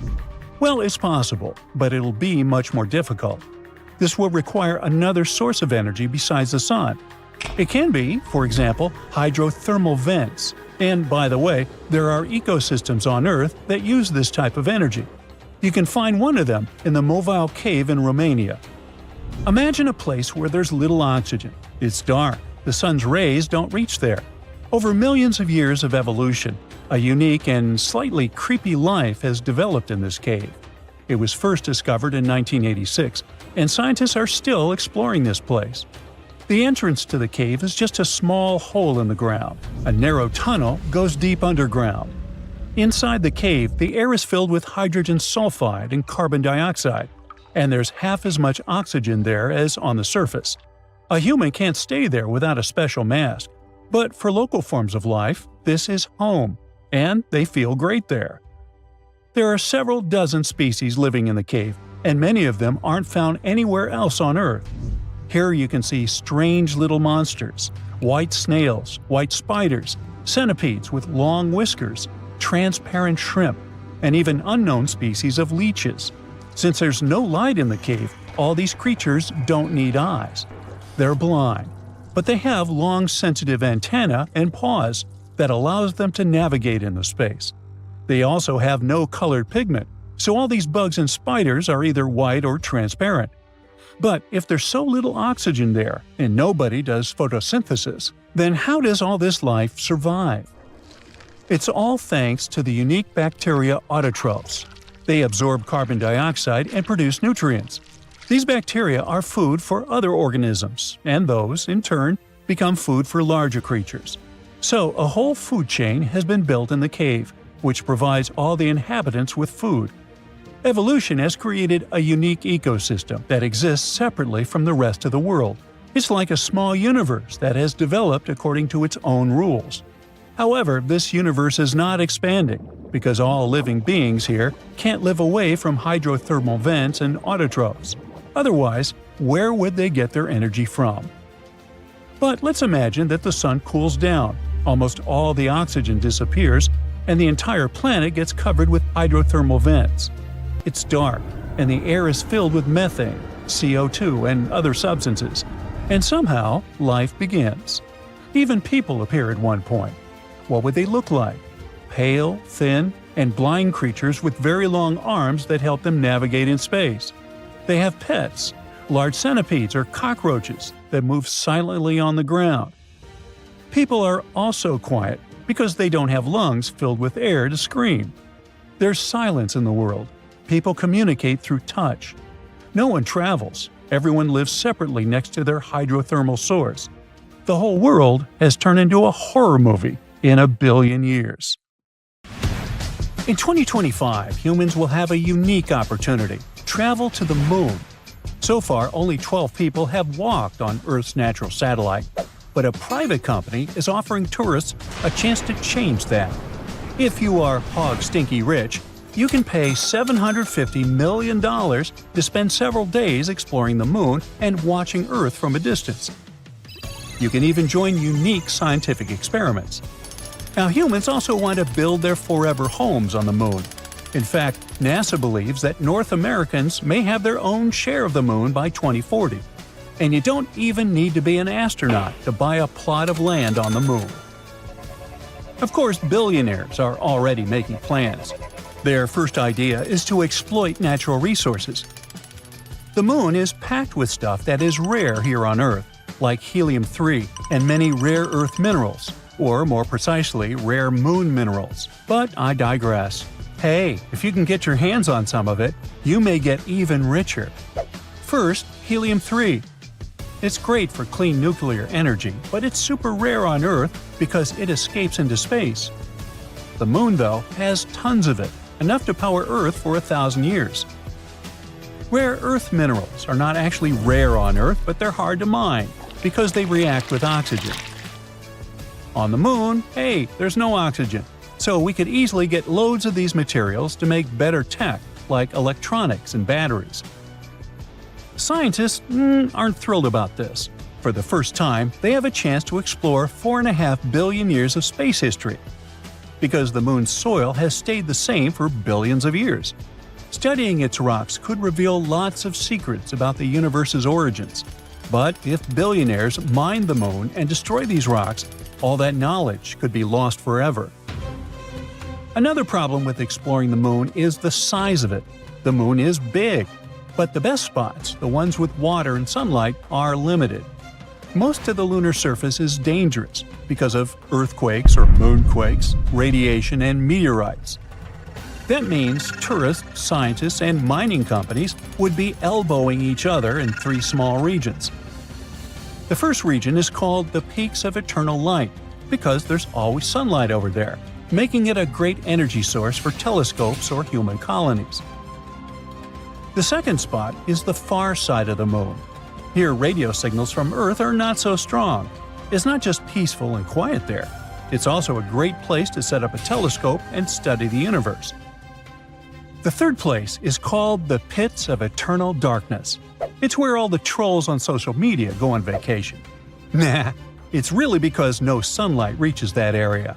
This place is even better for scientists because they can use special astronomy tools to study the most distant parts of the universe. This is also where you can find about 1 billion tons of water. If scientists could visit the moon and study it, they would make amazing discoveries. But today, there are no international laws protecting space. No country can own the moon, but this can't stop a private mining company from calling dibs on a particularly good spot. In the past, a bunch of nations signed the Outer Space Treaty, and they agreed that space exploration was supposed to benefit all humankind. But exploring it is not cheap in the first place. Taking a single gallon of water from the moon to the Earth is extraordinarily expensive, and I bet not everyone can afford that. Human activity on the moon is also extremely dangerous because it might change its atmosphere. Now, to understand it better, let's look at the surface of the moon. This floating rock has many craters that have been forming for billions of years. When a meteorite crashes into the moon, fine dust called regolith, with particles so tiny they can cut like glass, rises into the air. This process once created the atmosphere of the moon, and this atmosphere is quite different from the atmosphere of Earth. A big rocket landing on the moon can launch this fine dust into the lunar sky. And the difference here is that the space objects crashing into the lunar surface are actually gentler. A rocket landing is so intense it can increase the number of atoms in the sky 100,000 times. If the number of atoms in the atmosphere grows, the air turns into a dusty plasma. This means that you'll be breathing in air as toxic as the one that poisoned miners in the olden days. Such an atmosphere could end space tourism too, because it makes electronics malfunction and machinery shut down. Well, truth be told, our own presence on the moon is already dangerous. When scientists discovered water on the surface of the moon, they were super excited to study it. This was their chance to understand where this water came from, and even figure out how water appeared on Earth. But when our spacecraft land on the moon, outgassing occurs. This means that the water on the surface evaporates. This evaporated water can contaminate the water on the moon, ruining all scientific data. Because when astronauts take a sample of the lunar water to study it, they will get the water from Earth they have brought along. Bummer, really. And it's not just the water we contaminate, it's everything. A spaceship can carry any living thing from Earth to the moon. It can also bring extraterrestrial life forms back to Earth. This type of contamination is extremely dangerous because it can put human lives at risk. Something similar happened when Europeans were exploring unfamiliar lands they came upon in the Americas. They accidentally introduced new microbes to the natives they met. And since the immune systems of the native population were not used to those new bacteria and viruses, they got sick and worse. At the same time, Europeans also became ill with diseases their bodies didn't know about yet. And even though moon tourism is not happening yet, humans are already littering the lunar highlands like their own backyard. In 2024, an artist named Jeff Koons sent a sculpture to the moon. The sculpture is a transparent box filled with spheres, and it got to the moon thanks to a ride on a SpaceX Falcon 9 rocket. In each sphere, Koons engraved the name of a human he considered super important to humankind, like Aristotle, David Bowie, and Leonardo da Vinci. Thankfully, you don't have to go all the way to the moon to see this sculpture. You can purchase an NFT of each sphere. Or not. Back in 1971, the crew members of Apollo 15 also left a couple of things on the moon. A figure created by a Belgian artist and a commemorative plaque to honor other astronauts who couldn't be there. And it's not just art that humans dumped on the moon. If you take a walk, you might just stumble upon 413,000 pounds of materials left behind, including a gold olive branch, a falcon feather, a silver astronaut pin, a Bible, some golf balls, a hammer, and even leftover urine collection kits. Most of this stuff was left behind by the astronauts that explored space between the 60s and 70s. So you can find moon rangers, lunar probes, and orbiters that are decades old already. Now, to be fair, bringing back unnecessary equipment costs a ton of money. And back in the 60s, their priority was the safety of the astronauts. The sad truth is that the moon is already turning into an extraterrestrial landfill, and we don't even live there yet. But now we want to settle there, so NASA is trying to get rid of all this trash. The good news? Hey, you can be part of this process. The space agency launched a competition called the Luna Recycle Challenge, and if you want to join it, you must find ways to reduce the amount of litter produced and recycle it into materials that can be used for space exploration. To win, you need to develop a way to completely recycle the trash that is on the surface of the moon. You will help science and win $3 million. And if you get this sum, well, you might finally afford a ticket into space. The red, parched earth under your feet is shaking. Large cracks are opening in the ground, threatening to swallow you. But unlike on Earth, these quakes aren't coming from within the planet. A threat coming from space is triggering them. Scientists have made a shocking discovery about Mars quakes.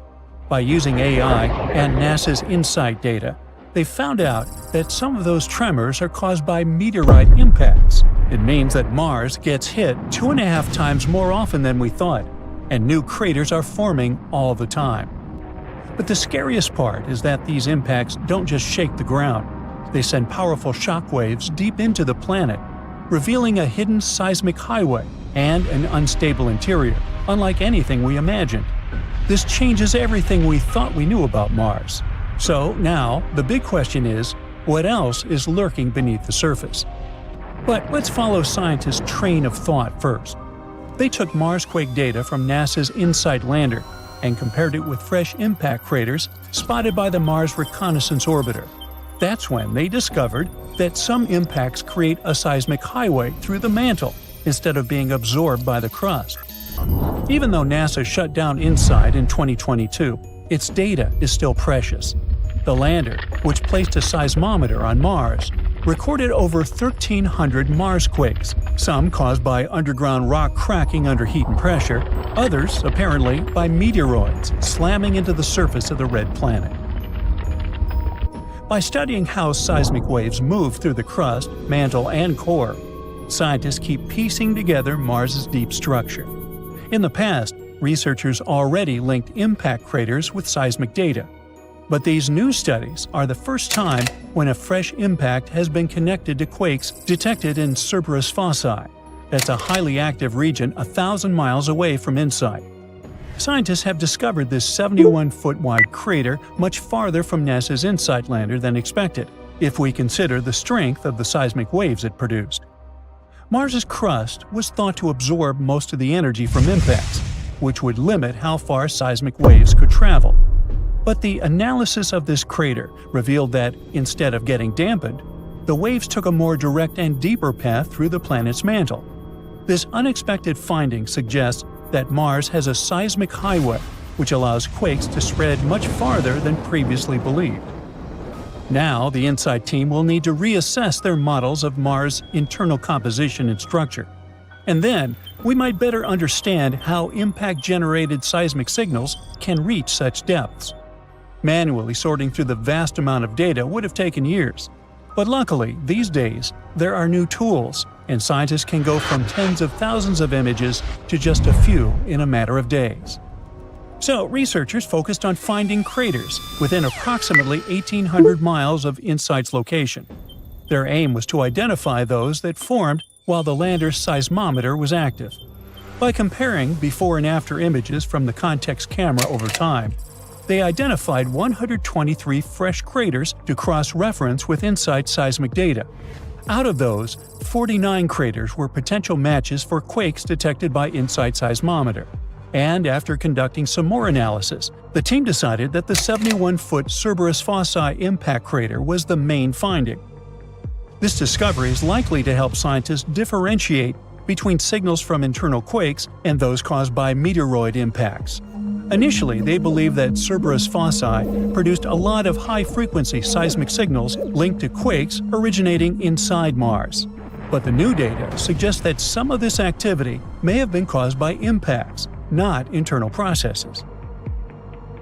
Another mystery scientists haven't been able to crack for 50 years is why Mars is split into two very different halves.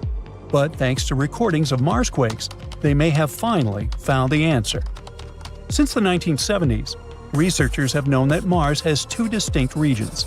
The northern lowlands cover about 2/3 of the planet's northern hemisphere, and the southern highlands make up the rest. The southern highlands sit about 3 miles higher than the northern lowlands, and the crust, the planet's outer layer, like a shell, is thicker in the south. This strange divide is known as the Martian dichotomy. There are two potential explanations for this imbalance. One theory suggests that an unknown internal process within Mars created the difference. The other claims that a massive collision, probably with a moon-sized space rock or several smaller impacts, once reshaped the planet's surface. But Mars' surface is extremely old. That's why pinpointing exactly what happened has been difficult. But now, a new study, published on December 27, 2024, has used Marsquake data from NASA's InSight lander to figure out whether the cause of this difference lies deep inside the planet. InSight was positioned near the boundary between the northern lowlands and southern highlands. Its mission included recording seismic data from Mars quakes, which travel through the planet's mantle, the rock layer beneath the crust. So scientists compared how these waves moved under both lowlands and highlands. They looked for differences in the planet's deep interior. It turns out that the seismic waves lost energy much faster when traveling through the southern highlands. It means that the mantle beneath this region is significantly hotter than in the north. It's compelling evidence that internal planetary forces, rather than an external impact, caused Mars' unusual split. The research team believes that the temperature difference between Mars' two halves can be traced back to ancient tectonic activity. It once shaped the planet, but later stopped. At some point in the past, Mars had moving tectonic plates, like Earth's. As these plates shifted, they, along with the molten rock beneath them, could have created the Martian dichotomy. But eventually, the movement stopped, leaving behind what scientists call a stagnant lid. That's a thick, immobile layer over the planet's molten interior. If this turns out to be true, it might mean that the mantle beneath the southern highlands is still pushing upward, while the mantle under the northern lowlands is sinking deeper toward the planet's core. This ongoing process could explain why Mars' crust is thicker in the south. At the same time, we can't completely rule out the idea that an external impact created the dichotomy. Some recent studies suggest that a giant collision could still be a possible explanation. To solve this mystery for good, scientists will need more Marsquake data and detailed models of how Mars originally formed. By the way, if you ever decide to visit Mars, you might come across the hero of our video today, the InSight lander itself. It was supposed to launch in March 2016, but a problem with one of its instruments caused a delay.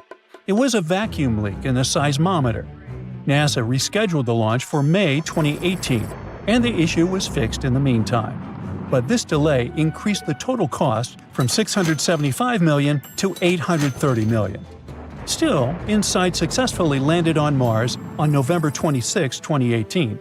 But over time, dust built up on its solar panels, making it harder to recharge.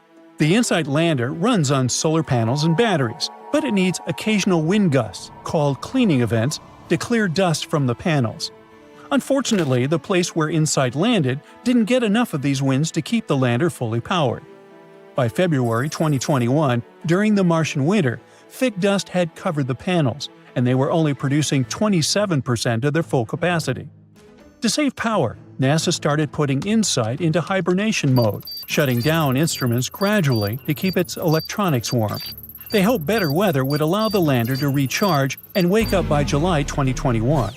In May 2021, the team found a clever way to restore some power by using the lander's arm to move sand onto the panels, helping the wind clean off some of the dust.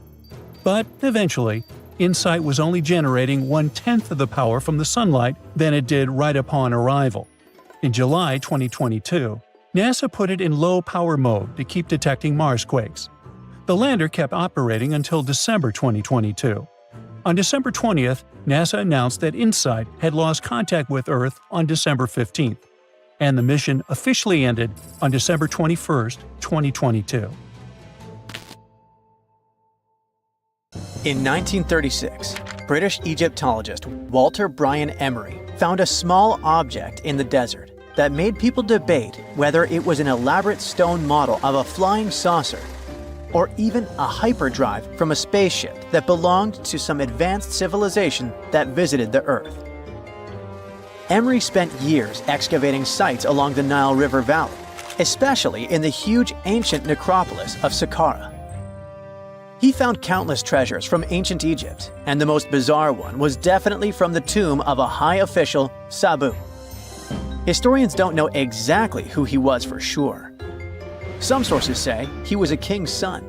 His burial at Saqqara means he was an important figure in the royal court. There are no records from this early period he lived in, so Sabu's role and fate are still a mystery. Inside his tomb, scientists found 7 funerary chambers, each filled with traditional grave goods: animal bones, flint tools, pottery, ivory objects, and stone bowls. And then there was a strange, broken artifact that became famous as the Disc of Sabu. It resembles a shallow, round-bottomed bowl, but with 3 delicately carved, curved lobes spaced roughly 120 degrees apart around its perimeter. These lobes are separated by 3 holes, and at the center, there's a thin tube. The material used to build the disc is meta-siltstone, or schist. This type of rock is fragile, highly porous, and super difficult to carve. It flakes easily and crumbles under pressure. So how they made the disc out of it with rather simple stone and copper tools from 3000 BCE is still a mystery. The next big question is why they decided to bury Sabu with it. Perhaps if we knew its true purpose, it would make more sense. When it was first discovered, archaeologists thought it was nothing more than a vase, an incense burner, or a ceremonial decoration. But those who took a closer look from the point of view of an engineer decided it could actually be a component of a larger mechanism.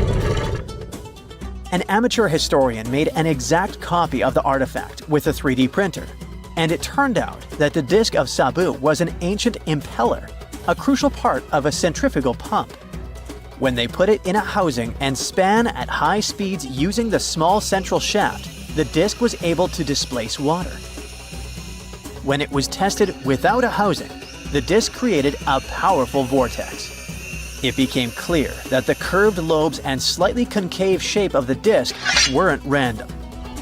It was probably all engineered to move water with remarkable efficiency, like a powerful pump mechanism.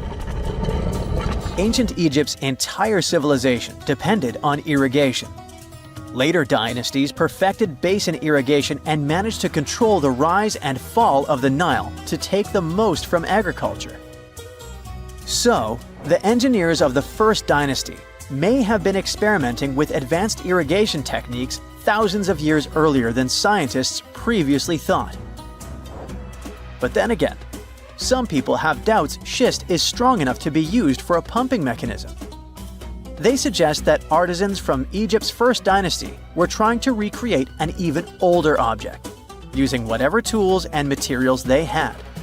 It could be a stone replica of something originally made from metal, possibly belonging to a civilization far older and more advanced than ancient Egypt itself. One Swiss author takes this idea even further and proposes that the disc is a copy of a component from an extraterrestrial spaceship's hyperdrive, or stone model of a flying saucer. One French researcher believes the Disc of Sabu was part of a secret massive factory system to manufacture sodium carbonate inside pyramids. Some people suggest that the disc may have been a primitive tool for weaving ropes. The lobes held strands of silk or fiber that were twisted into twine when it was spun. Or it may have been a gigantic lamp. Another historical mystery is a map from 1513 that is believed to be the oldest surviving detailed map showing the Americas. The author of the map is a Turkish captain, Piri Reis. He never crossed the ocean himself and put together this map from 20 regional maps. He used an Arab map of India, 4 Portuguese maps showing India and China, and a map of America by Christopher Columbus as he saw it. This last map was lost for many years, so Reis's map gave us an idea of what Columbus must have recorded during his 3rd voyage to the New World. A historian who studied the map suggested that it showed Antarctica in prehistoric times because it strangely resembled Antarctica's true coastline, the way it looked when it was free of ice. But it was later proven that this idea wasn't right. Another idea that rocked the science world was Klerksdorp spheres. They were found in deposits of mineral pyrophyllite in South Africa and looked like tiny ancient cricket balls with lines around the middle. Back in the 1980s, there was a theory that some super advanced pre-flood civilization we know nothing about had made these spheres. One journalist shared stories about how they rotated on their own in a display case. There was also a TV show that invited a psychic who was telling everyone the spheres were pieces of an ancient spaceship. But according to geologists, these spheres are pretty regular spherical objects formed from different minerals than the surrounding rock. The seam-like lines on them are just imprints from the host rock's layers building up over time. The Klerksdorp spheres come in different shapes, from flattened spheres to distinct discs. As for that episode when one of these spheres spun on its own, the curator of the Klerksdorp Museum cleared that up too. He said that when he put one sphere on its glass shelf when the journalist came to visit, the sphere rotated a bit because it's round. There are some gold mining activities going on nearby, so the land where the museum stands often experiences earth tremors. In a remote part of China, there are some bizarre pipe-like formations known as the Baigong Pipes. A local explorer found them back in 1996 protruding from Mount Baigong and along the shores of Tosan Lake nearby. Some people thought they were the work of ancient guests from other planets. When scientists tested samples of the pipe material, they found out that they contained mostly common minerals, but there was a mysterious 8% of unknown stuff. Some extra tests showed that these pipes had been there before humans. Chinese geologists later visited the site and suggested that these pipes were formed naturally over time. It was probably fossilized tree roots from the area's super green past. It's still a real mystery with no clear-cut answer.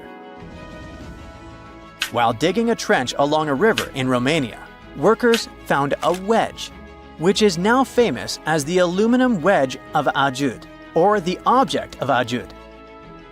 Right next to it, there were some mastodon bones.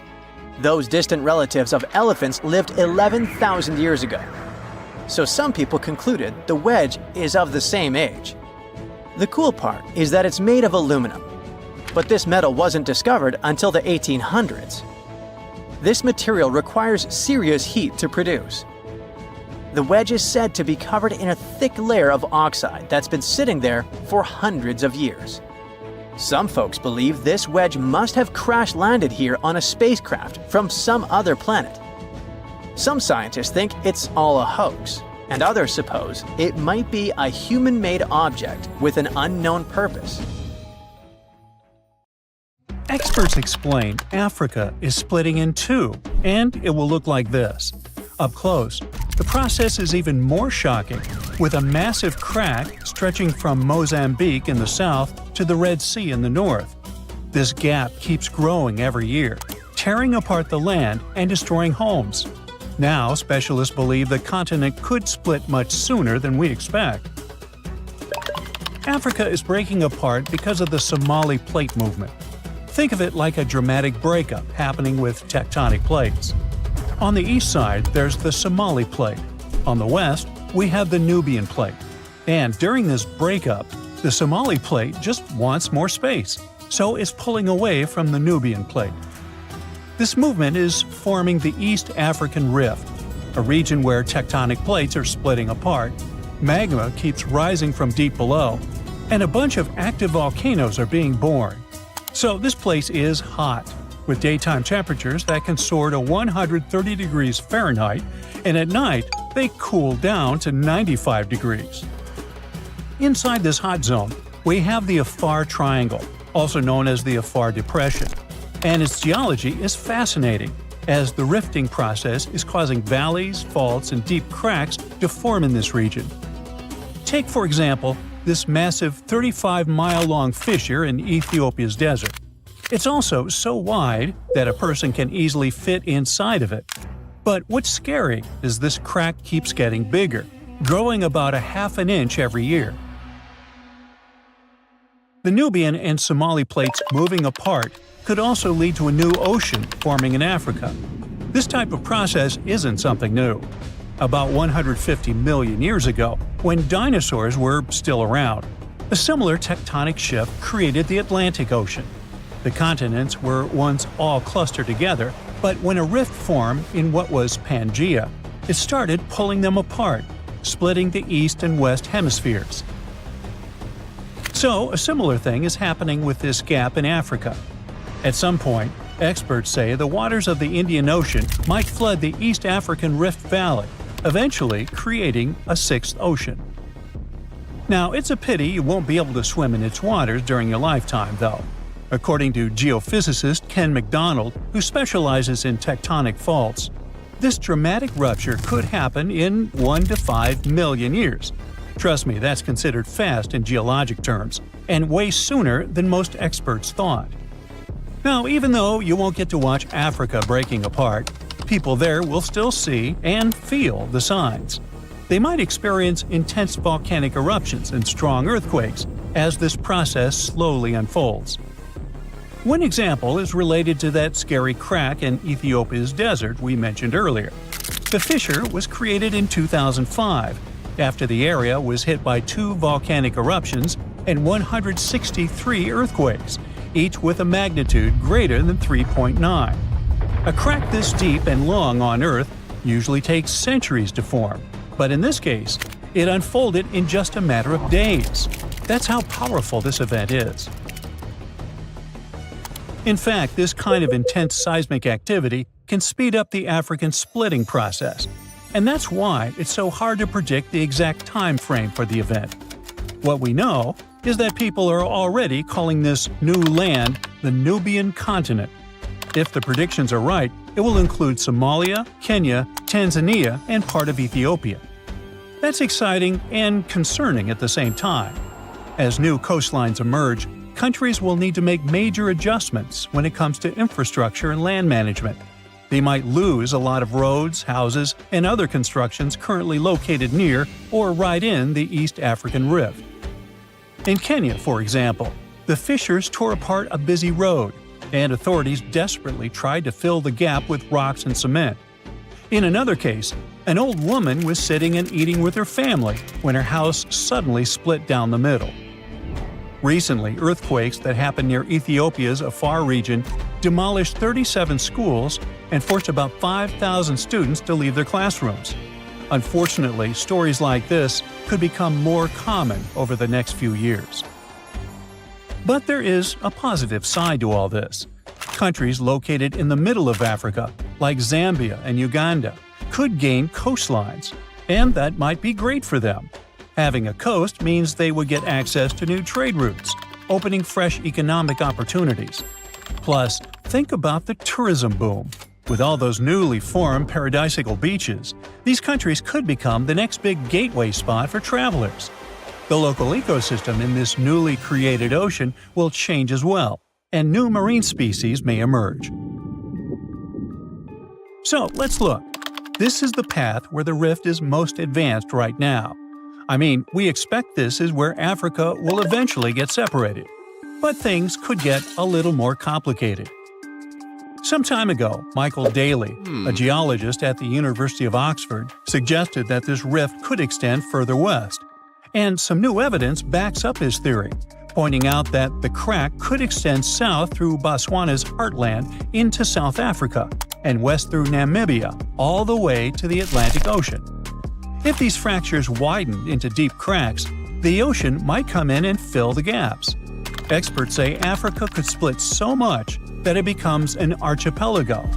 But then again, we won't see that happening. It will take tens of millions of years for this to play out. We already know that Africa is at risk of breaking into a bunch of huge islands or small continents. The news isn't great for Madagascar either, as the world's 4th largest island could end up being split in half.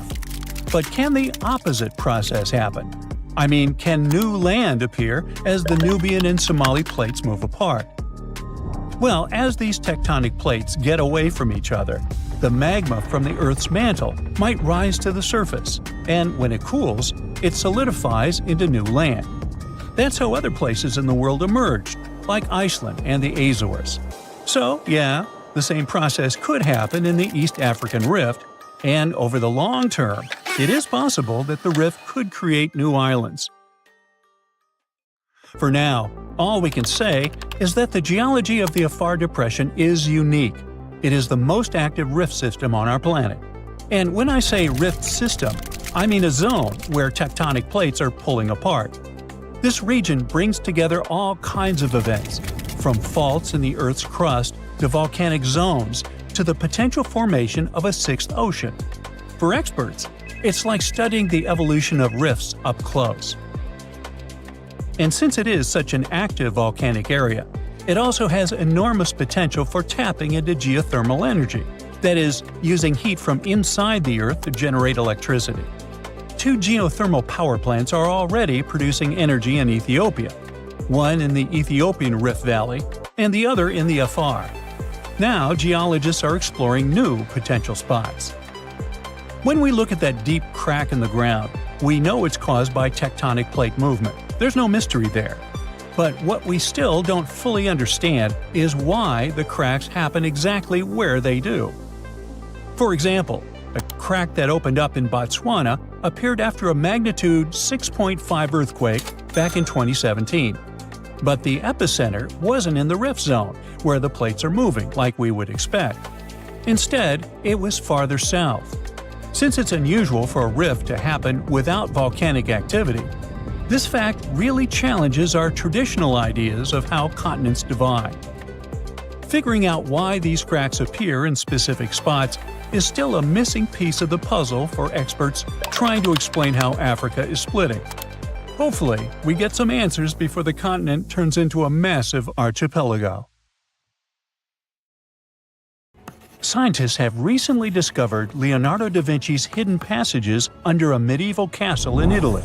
They followed a newly found 15th century sketch by the creator of the Mona Lisa and found one of the unexplored architectural wonders from the age of the Renaissance.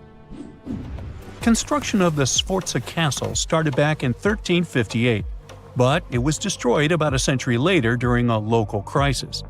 Then, in 1450, Francesco Sforza, the Duke of Milan, decided to rebuild it on the old ruins. After he passed away, his son Ludovico took over and kept improving the castle. He brought in some of the best artists of the time, including Leonardo da Vinci, to decorate its walls. We can still see Leonardo's frescoes today in the Room of Wooden Boards. While he was working at the castle, Da Vinci also recorded some historical underground passages hidden beneath the outer wall. The drawing, dated between 1487 and 1490, was found at the Institut de France in Paris. The sketch is highly precise, and it proves that Leonardo was really interested in fortification design and was great at documenting existing structures. Historical records show that Ludovico ordered the building of an underground passageway that led straight to a basilica, where his wife was buried. Ludovico married Beatrice in 1491, and they had a happy but tragically short marriage, as Beatrice passed away while giving birth in 1497. The Duke locked himself away for weeks, grew a beard, and wore only black clothes while he was mourning his beloved wife. The secret tunnel may have stretched over a half a mile and would let Ludovico visit her grave in private. It could have served as an escape route if the castle was ever under siege. The existence of the tunnels remained one of the mysteries of the Renaissance for years, as no one knew for sure they were there. But now, scientists finally uncovered the secret history. They used a combination of ground-penetrating radar and laser scanning to build up an accurate 3D model of all the structures under the castle. They found the tunnels Da Vinci alluded to in his drawings, and it looks like they may have only been a small part of a whole system of historical underground passages. The goal is to create a complete digital twin of the castle that will not only show all the preserved constructions, but also the ancient ones that are no longer visible. They also plan to add augmented reality to the virtual paths to let visitors discover Leonardo da Vinci's hidden passages. Now, we don't know if the genius actually took part in constructing the hidden passages that scientists recently discovered, but we do know about some other Leonardo da Vinci inventions. He created the first satellite-like map in 1502, long before photography or satellites were even a concept. A famous figure in Italy, Cesare Borgia, invited Leonardo to a small town called Imola, near Bologna, to create a highly detailed map for him. Back then, maps were not very precise, as no one had figured out how to show exact distances on a smaller scale. Instead, people spent a lot of time decorating them with dragons, roses, fancy castles, mountain ranges, flowers, and other artistic details. These maps look more like beautiful paintings meant to be displayed, rather than practical tools for navigation. But Cesare Borgia wanted something truly functional, and Leonardo managed to create something revolutionary in the field of cartography. If you compare satellite images of Imola today with Leonardo's map, the similarities are striking. He captured every alley, curve of the streets, roadways, and even the exact sizes of the buildings. And he did it all by hand, using just a pencil, ruler, compass, and several of his own clever inventions. To gather all the necessary data, the genius walked through the streets for weeks using a large wheel that spun as he moved, recording the distance with a cable. Using the magnetic compass, he determined precise directions. He also developed a tool called the bussola, which measured angles inside a circle. With this, he could track the exact turns of each street and the size of the intersections. He figured out the distances between houses and major roads. Then, back at home, he used his notes and calculations to draw the map to scale with incredible precision. In his work, Da Vinci also used a technique developed by Florentine humanist Leon Battista Alberti. He created a mapping method where you could place an entire city inside a circle using polar coordinates. At the center of the city, 8 straight lines met, representing the main directions of a compass. Leonardo used this system to divide the town into 8 sections. He didn't overlook even the smallest buildings, which made his map one of the most advanced of its time. The Italian genius had a big dream to build a machine that could let people fly. He studied how birds, bats, and kites moved through the air and designed a special flying machine. He believed that if he could copy their movements, humans might be able to soar like them. Da Vinci's design looked a lot like a bat, with 2 large pointed wings that stretched over 33 feet wide.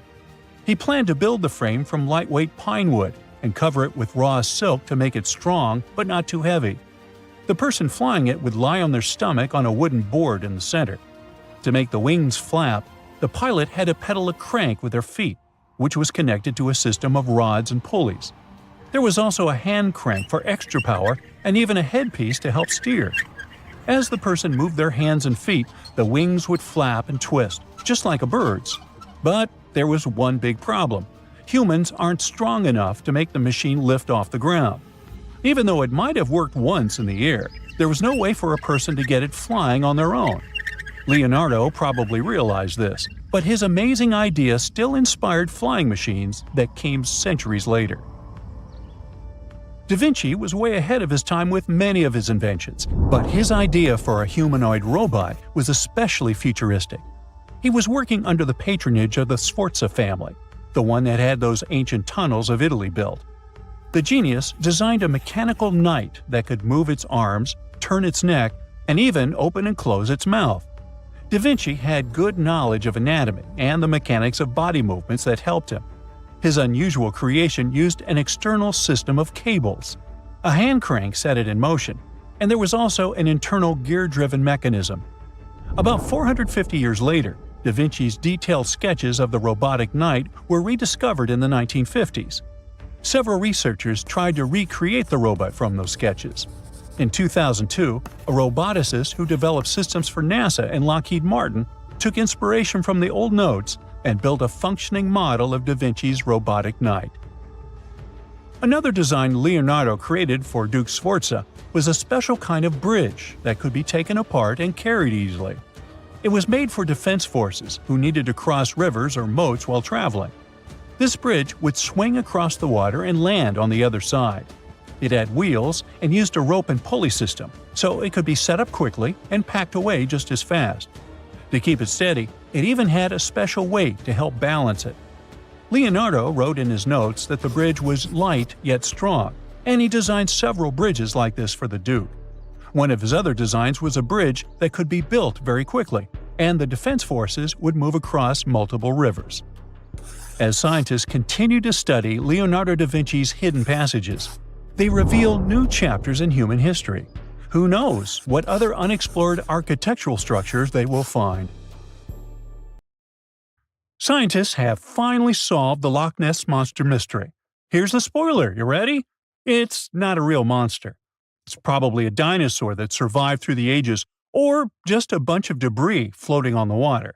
Thanks to many findings on the Loch Ness creature, we have proof of another story to tell you. It was 1933 when a man named George Spicer and his wife were driving along the shores of Loch Ness. That's when they saw something massive with a long neck moving across the road. It looked like a creature straight out of the prehistoric era, a dinosaur-like beast unlike anything they'd ever seen. That was the moment that Loch Ness monster theories started spreading around like wildfire. One of the most famous Loch Ness monster sightings came just a year later, in 1934, when a man took a photograph that became the most well-known image of Nessie. That's the nickname she was given. She? Anyways, the photo, known as the surgeon's photograph, showed a long-necked creature rising out of the water, and for years it convinced people that the monster was real. But years later, the truth came out. One of the men who helped take the photo confessed it was all a hoax. The photo had been staged after all. When the photo was published, it had been significantly cropped. This made the animal in the picture look much bigger than in real life, fueling the theories that the Loch Ness monster did in fact exist. In the 1960s, one of the first big scientific attempts to investigate the mystery of the Loch Ness monster happened. A research team took sonar equipment to the lake and spent hours scanning the waters in search of evidence of large creatures. What they found was puzzling. They recorded several objects moving deep in the loch, or lake, with no clear explanation as to what it was. Though the team didn't manage to capture anything definitive, this sighting helped fuel the belief that there was indeed something massive living in Loch Ness. After that, research about the mystery of the Loch Ness monster kept popping up. In 1972, with the help of underwater photography, some researchers managed to capture strange images, which got people's hopes up for a minute. But the truth is, this early research about the Loch Ness monster was far from conclusive. Now, of course, not everyone bought into the mystical, magical theories about the Loch Ness monster. Theory 1, from a professor of zoology at Oxford University, has made it clear that the monster is a biological impossibility. Hey, my pediatrician said that about me, too. Meanwhile, he says that no skeletal remains have ever been found in the region.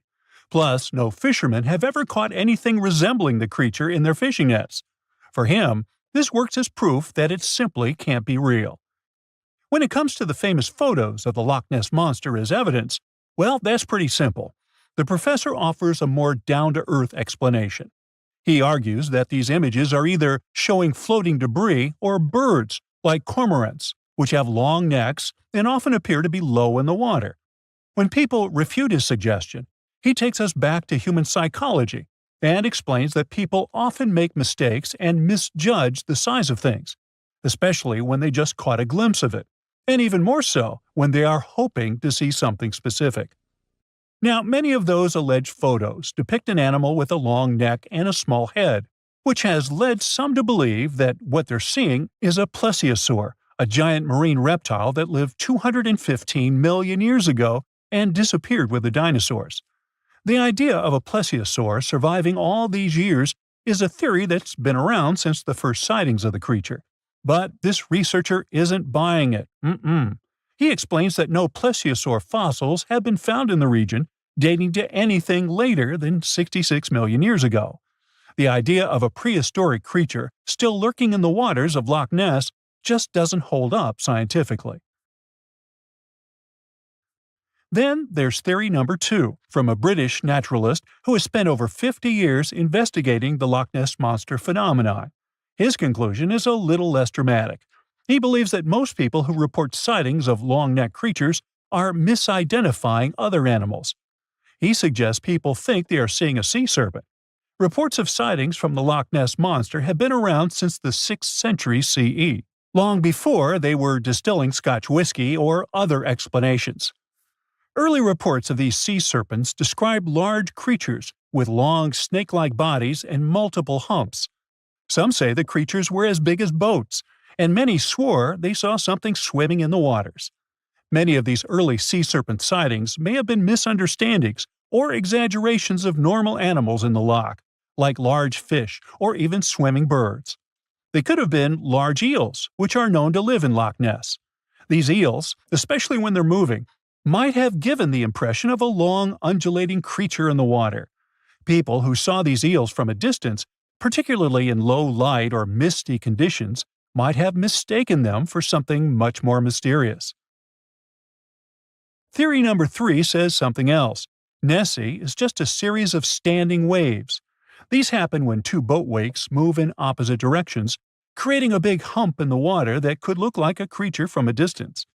Loch Ness enthusiasts even showed how it works, with footage from Fort Augustus, where a river meets Loch Ness. These enthusiasts had big plans to use drones with infrared cameras and special underwater microphones to search the loch. Now, Loch Ness is massive, stretching around 23 miles long and more than 700 feet deep. So, they thought they needed drones and infrared cameras to put an end to this discussion. But despite everything, they haven't found Nessie.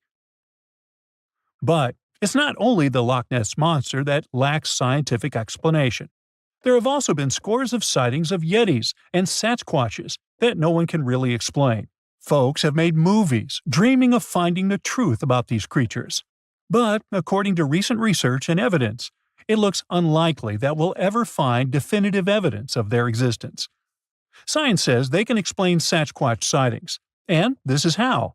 Biologists who study wildlife using camera traps, which are set up in remote areas to capture images of passing animals, have long attempted to find elusive species.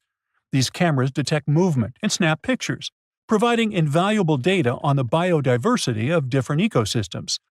As camera traps collect more photos over time, the number of species recorded grows.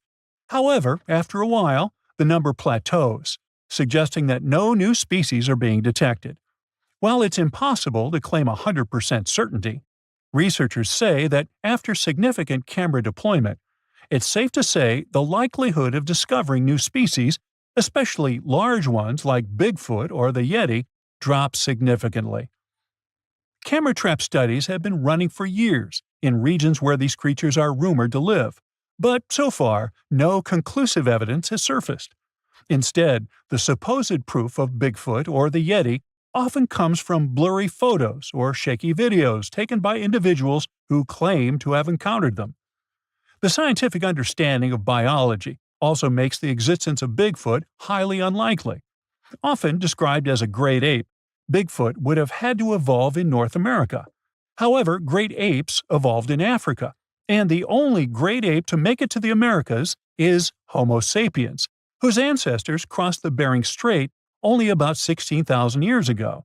This is far too short a time for a new species like Bigfoot to have evolved.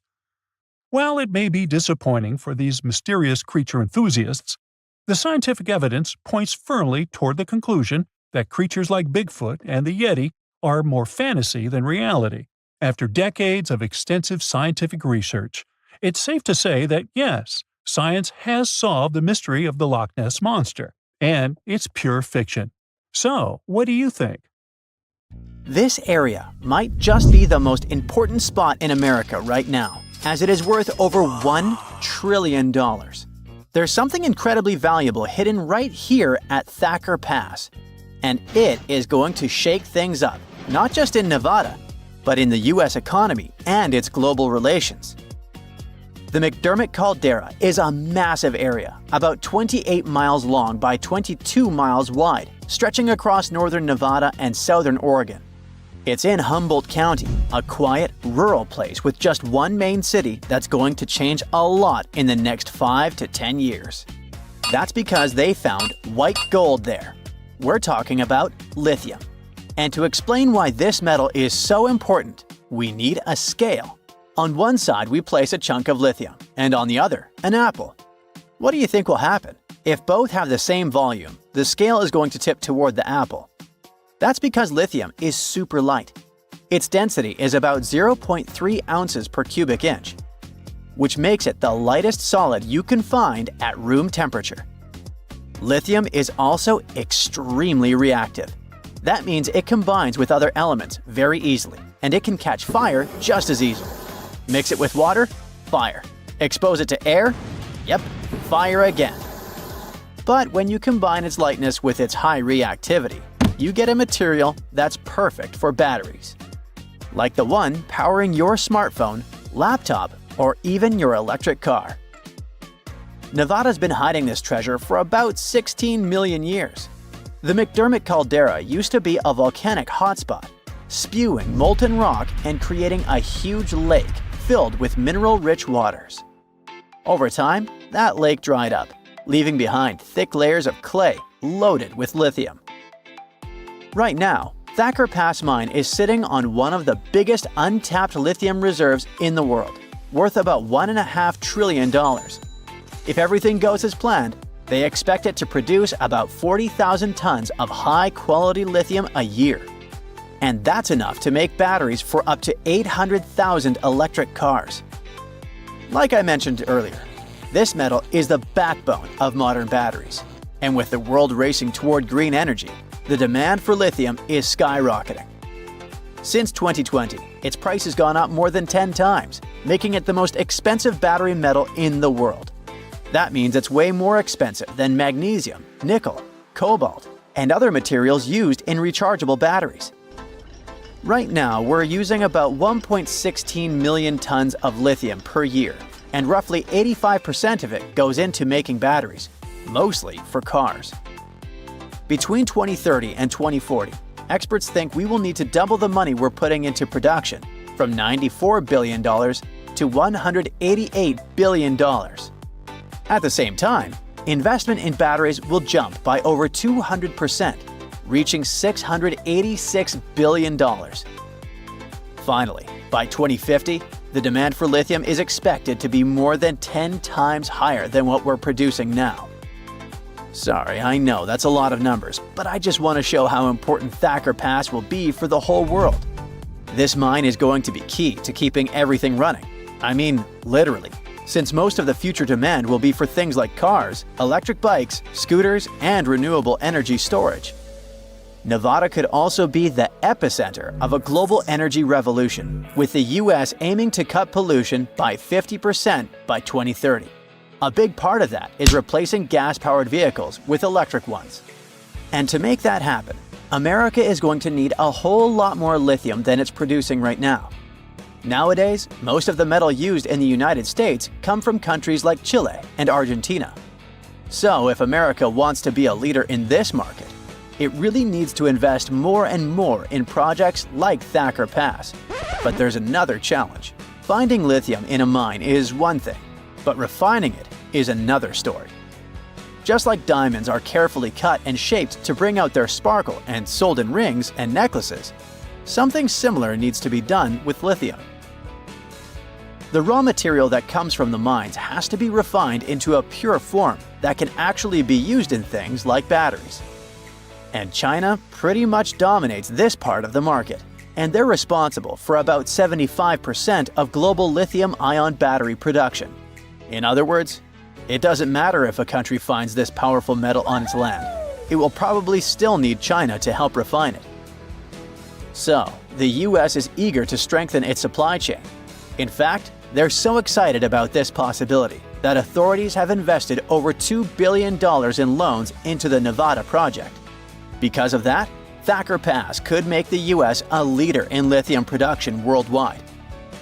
If their estimates are right, the McDermott caldera could hold nearly half of the world's known lithium reserves. It would almost double the reserves found in Bolivia's salt flats, for example, which used to hold the record for the world's largest deposit. This discovery is about to change Humboldt County for good. Those quiet streets surrounded by nature will never feel the same again. The mine will need about 2,000 workers, who will probably move there from other cities. Those workers will need houses, hospitals, schools for their kids, and all the necessary services. Do you see how it's like a ripple effect?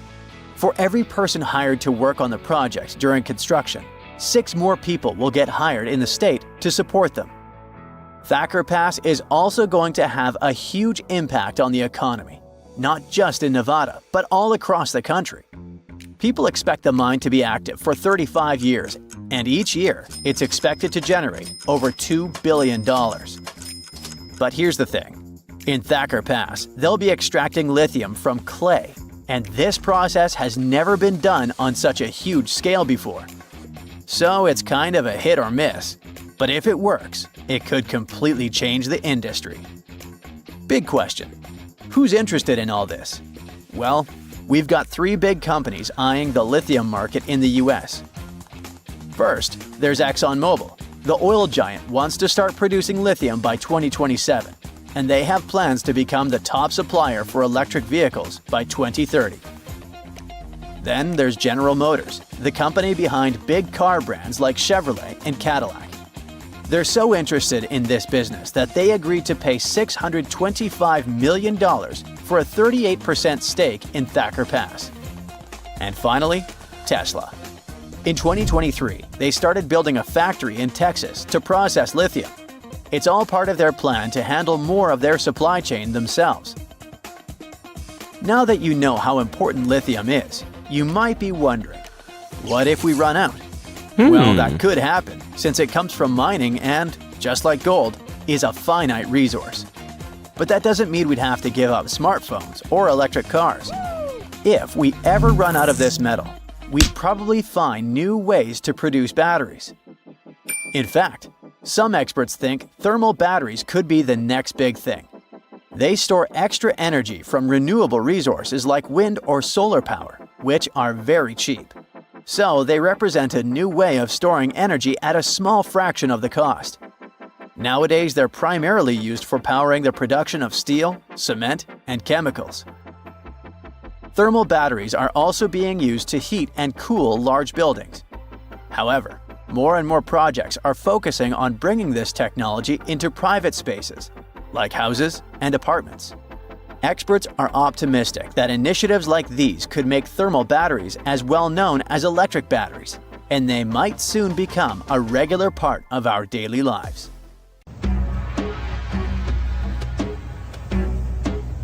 This is not a dune set.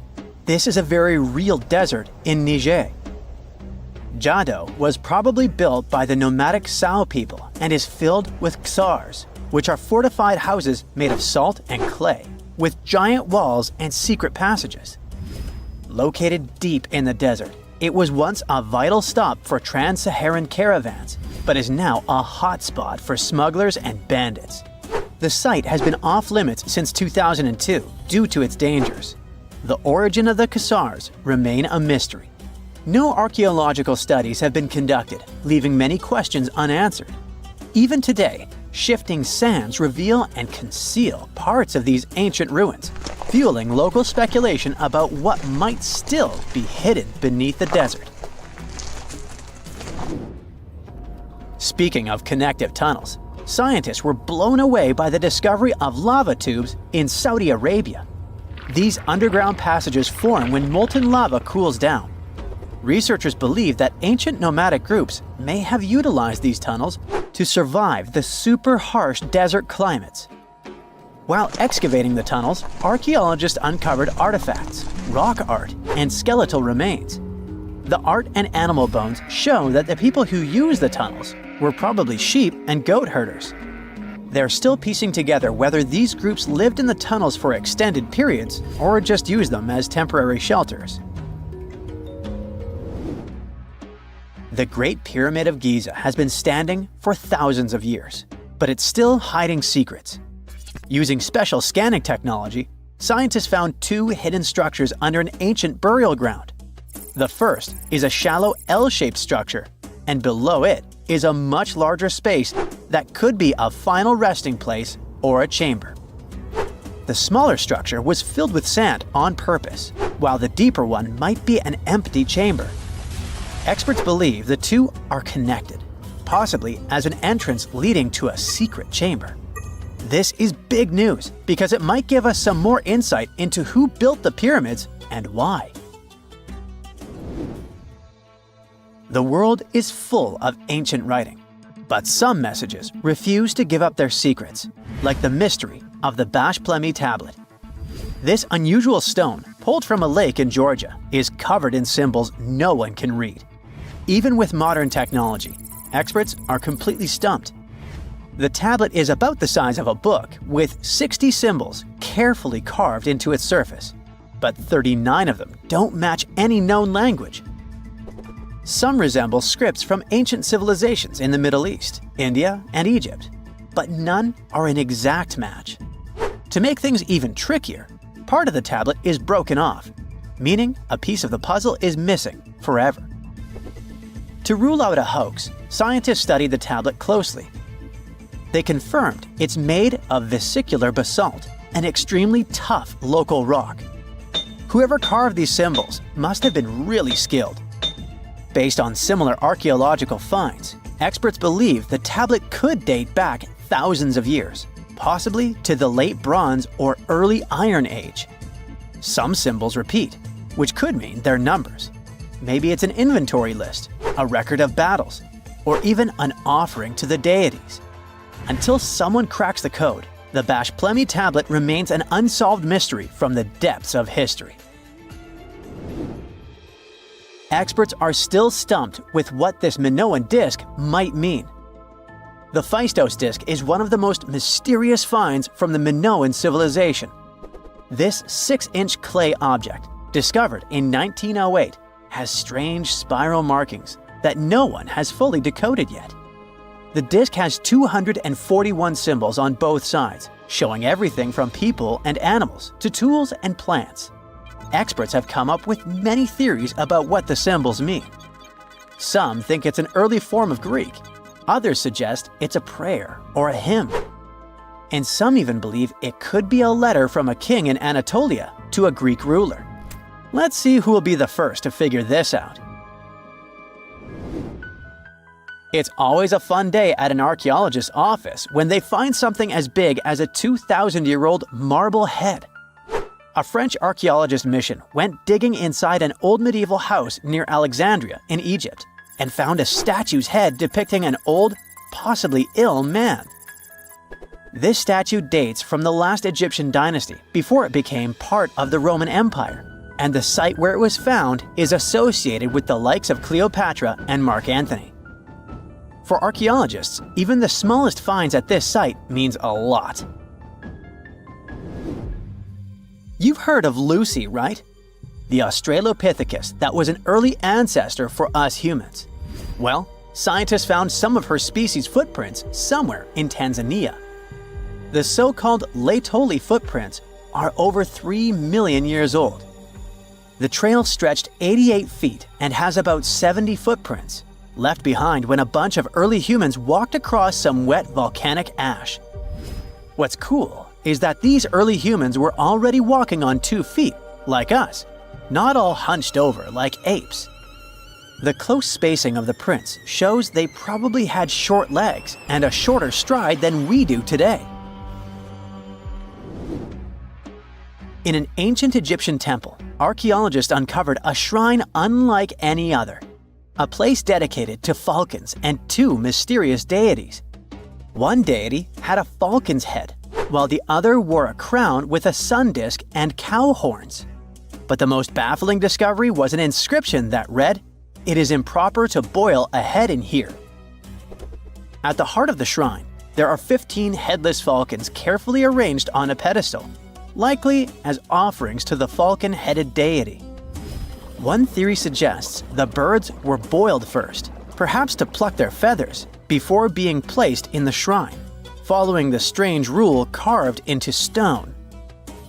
Archaeologists also found a 13-inch iron harpoon nearby. Its true purpose remains unknown, although the shrine also held remains of fish, mammals, and bird eggs, suggesting that the rituals may have included feasting. And speaking of ancient Egypt, meet Hathor. Scientists named her after the ancient Egyptian deity of motherhood, music, and singing.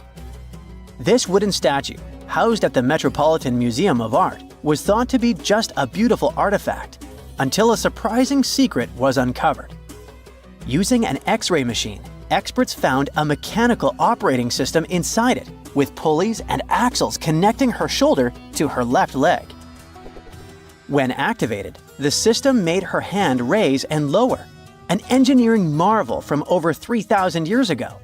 The statue was created during Egypt's Middle Kingdom, around 1800 BCE, and is often compared to 19th century automata due to its advanced design. It's believed the statue was used in religious ceremonies, symbolizing Hathor's role in dance and music. An unexpected discovery happened in northern Kuwait, where a Kuwaiti-Polish team uncovered a mysterious 7,500-year-old statue. The statue features an elongated skull, no mouth, narrow eyes, and a flattened nose. This feature is thought to be an Ophidian figurine, named after the Greek word for snake, and it was likely made by the Ubaid culture, a civilization known for their pottery skills. While no one knows exactly what role this weird statue played, it might have been linked to rituals or symbolic practices. Some scientists think these figurines, found in homes or final resting places, were tied to important cultural beliefs. We couldn't mention unresolved mysteries of this world without speaking about these elongated skulls. In the deserts of Peru, researchers uncovered 5 ancient skeletons, 2 with unnaturally elongated skulls. While head shaping was common in many cultures, these skulls defy explanation. Local legends tell tales of the so-called gentiles, a mysterious race banished underground by the powerful deities.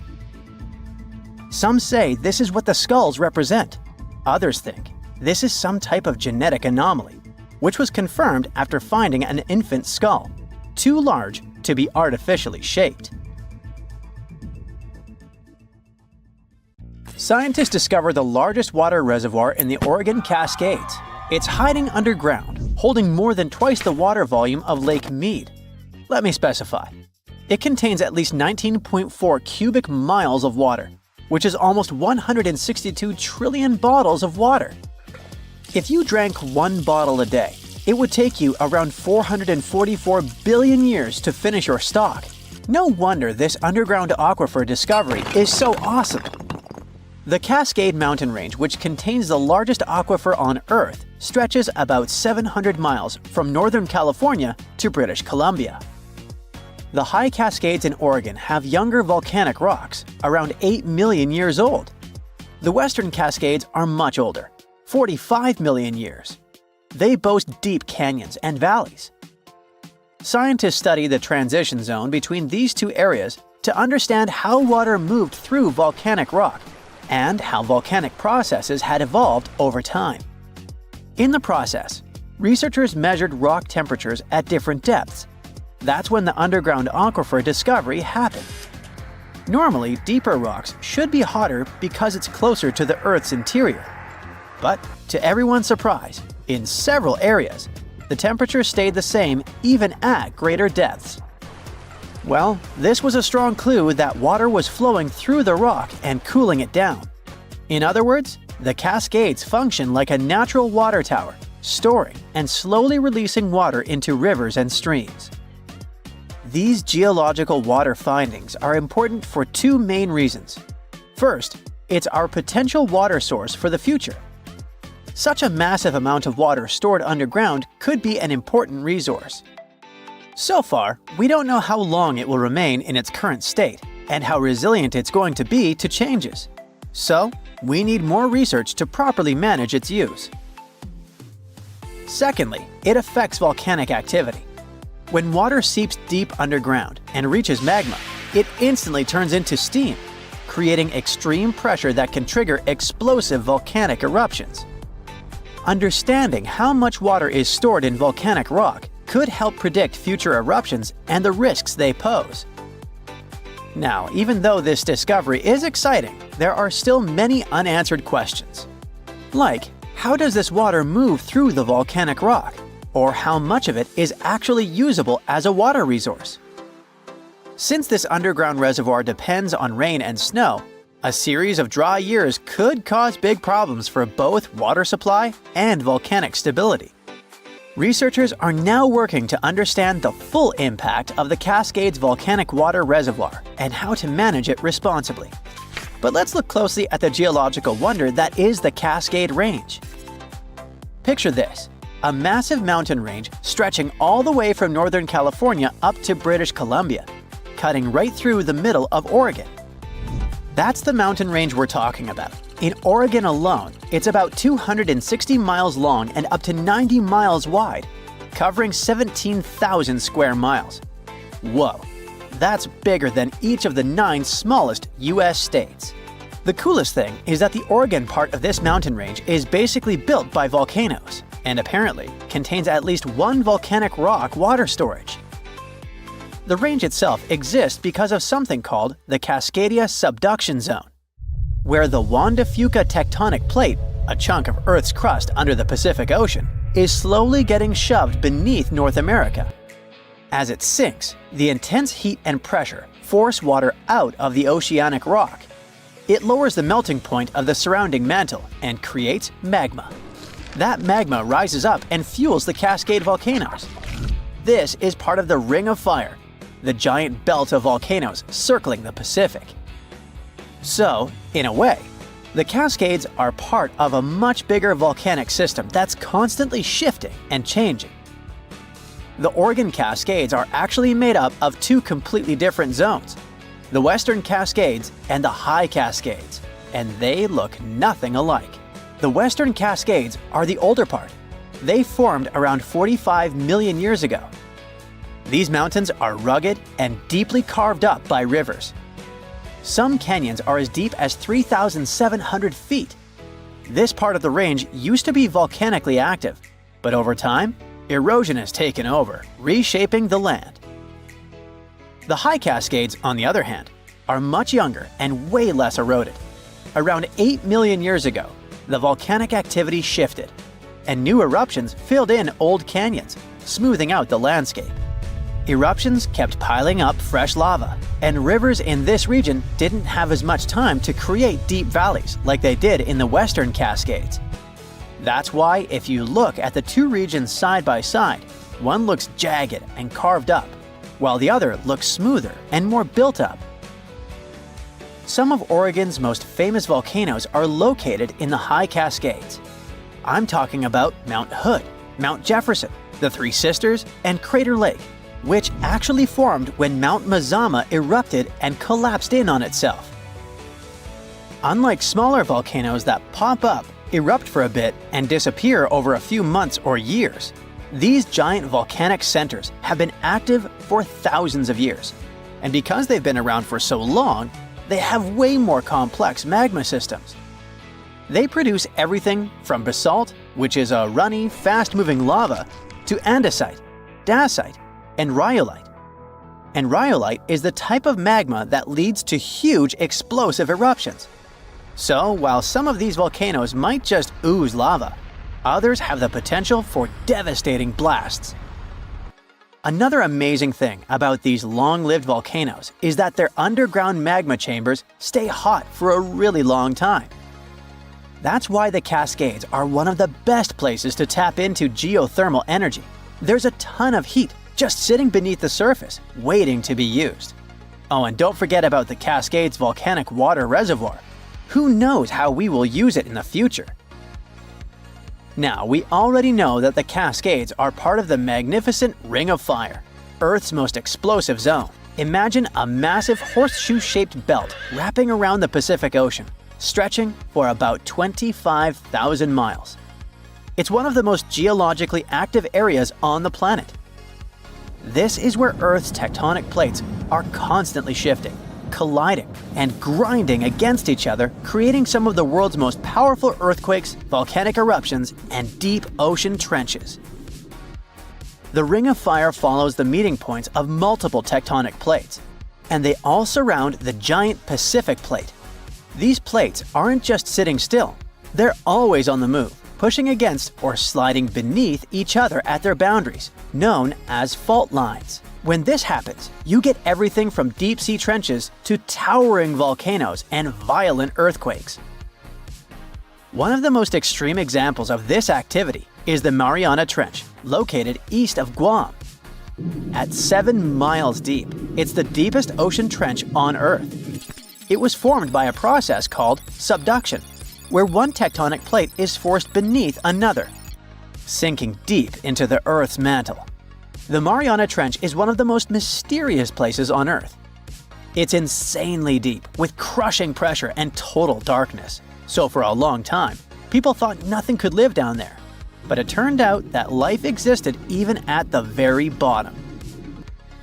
In 2005, scientists found a tiny single-celled organism in the Challenger Deep, the deepest part of the Mariana Trench. They also came across colorful rocky formations and weird sea cucumbers. The Mariana Trench also has hydrothermal vents, which are basically underwater hot springs. Even though the water there is super hot and acidic, strange creatures and microscopic life forms still manage to survive there. The Ring of Fire is also responsible for 90% of the world's earthquakes. Some of the most powerful quakes in history have happened here, including the 1960 Valdivia earthquake in Chile, the strongest ever recorded, which hit a mind-boggling 9.5 on the Richter scale. But it's not just about earthquakes. The Ring of Fire is also home to about 75% of the planet's volcanoes. Some of the most famous eruptions in history have come from this region, like the infamous Mount Tambora in Indonesia. In short, the Ring of Fire is one of the most dangerous places on Earth, but it's also incredibly fascinating. Who knows what else scientists might discover in that region, like they discovered the largest water reservoir in the Cascades. Oh boy, scientists predict a volcanic eruption that is likely to be one of the most destructive in the history of our species. There's a 1 in 6 chance of it happening in this century, and it could seriously change the climate even more and put millions of lives in danger. Back in January 2022, the Hunga Tonga Hunga Ha'apai volcano erupted in the South Pacific Ocean, creating a huge explosion. It sent tsunamis all the way to Japan, North America, and South America. Tonga itself was hit hard, with damage costing nearly 20% of the country's entire economy. Now, researchers at the Niels Bohr Institute in Copenhagen have studied ice samples from Greenland and Antarctica, and their findings are worrying, predicting potential global volcanic disaster. They say there's a real chance of a much bigger eruption, a whopping 10 to 100 times larger than Tonga's. In the past, eruptions this size used to change the climate and even cause civilizations to collapse. Despite future volcanic eruption risks, experts say the world isn't prepared at all. Michael Cassidy, a volcanologist from the University of Birmingham, warns that no sufficient effort is made to handle a disaster like this. He says that NASA and other space agencies spend billions on asteroid defense. At the same time, a volcanic supereruption is way more likely than an asteroid impact. And right now, there's no global plan for dealing with a massive eruption, even though it's likely to be far more destructive. The last magnitude 7 eruption happened in 1815 at Mount Tambora in Indonesia. Then, thousands of people lost their lives in just a few days. The disaster also disrupted weather and caused food shortages worldwide, affecting millions. That eruption was the biggest in recorded history. It blasted a massive cloud of particles into the sky. Those particles blocked sunlight, cooled the planet, and caused worldwide chaos. The year after the eruption became known as the Year Without a Summer. Temperatures plummeted, crops failed, famine spread, and a cholera pandemic broke out, leading to tens of thousands of lost lives. A shocking fact, the eruption may have even inspired Mary Shelley to write Frankenstein while stuck indoors during the unusually cold summer of 1816 in Switzerland. Now, since then, many volcanoes have erupted, but none have matched Tambora's scale. Now, over 200 years later, scientists warn that there's a new supervolcano threat. Another massive eruption could be on the way, and the world might not be ready for it. So, while scientists seriously discuss the likelihood of the next volcanic eruption, experts are calling for urgent action to prepare before it's too late. So, the thing is, a massive volcanic eruption today could be even more devastating than the Year Without a Summer. Unlike back then, we're already dealing with all kinds of weather changes and a more fragile global system, which could make the effects even worse.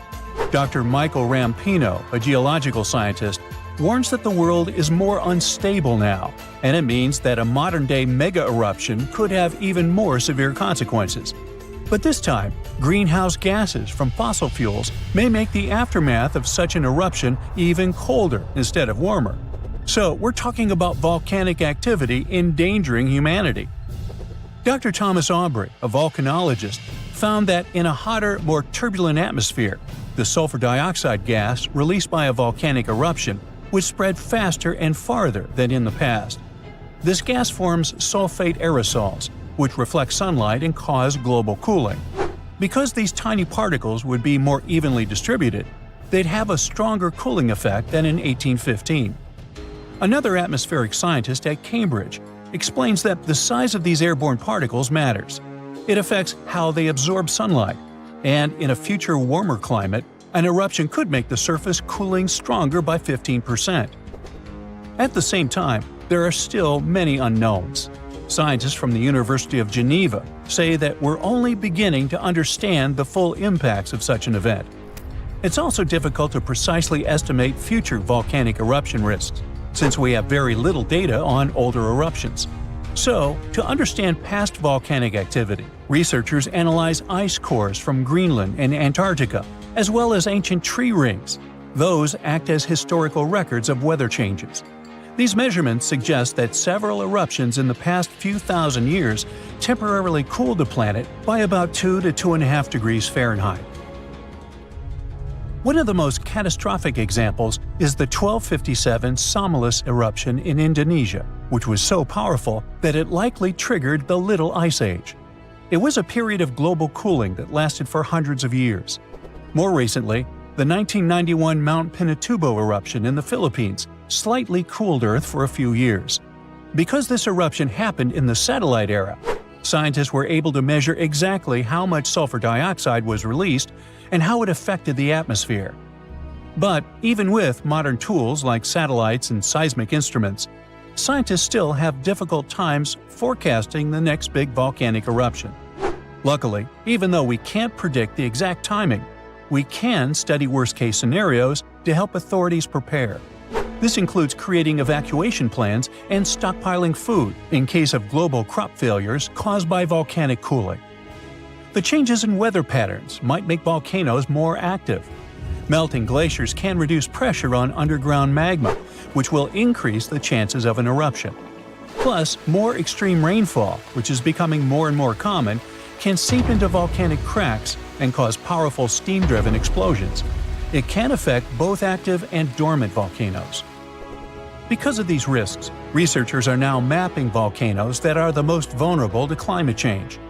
Their studies show that the highest supervolcano threat comes from such areas as Iceland, Chile, and Indonesia.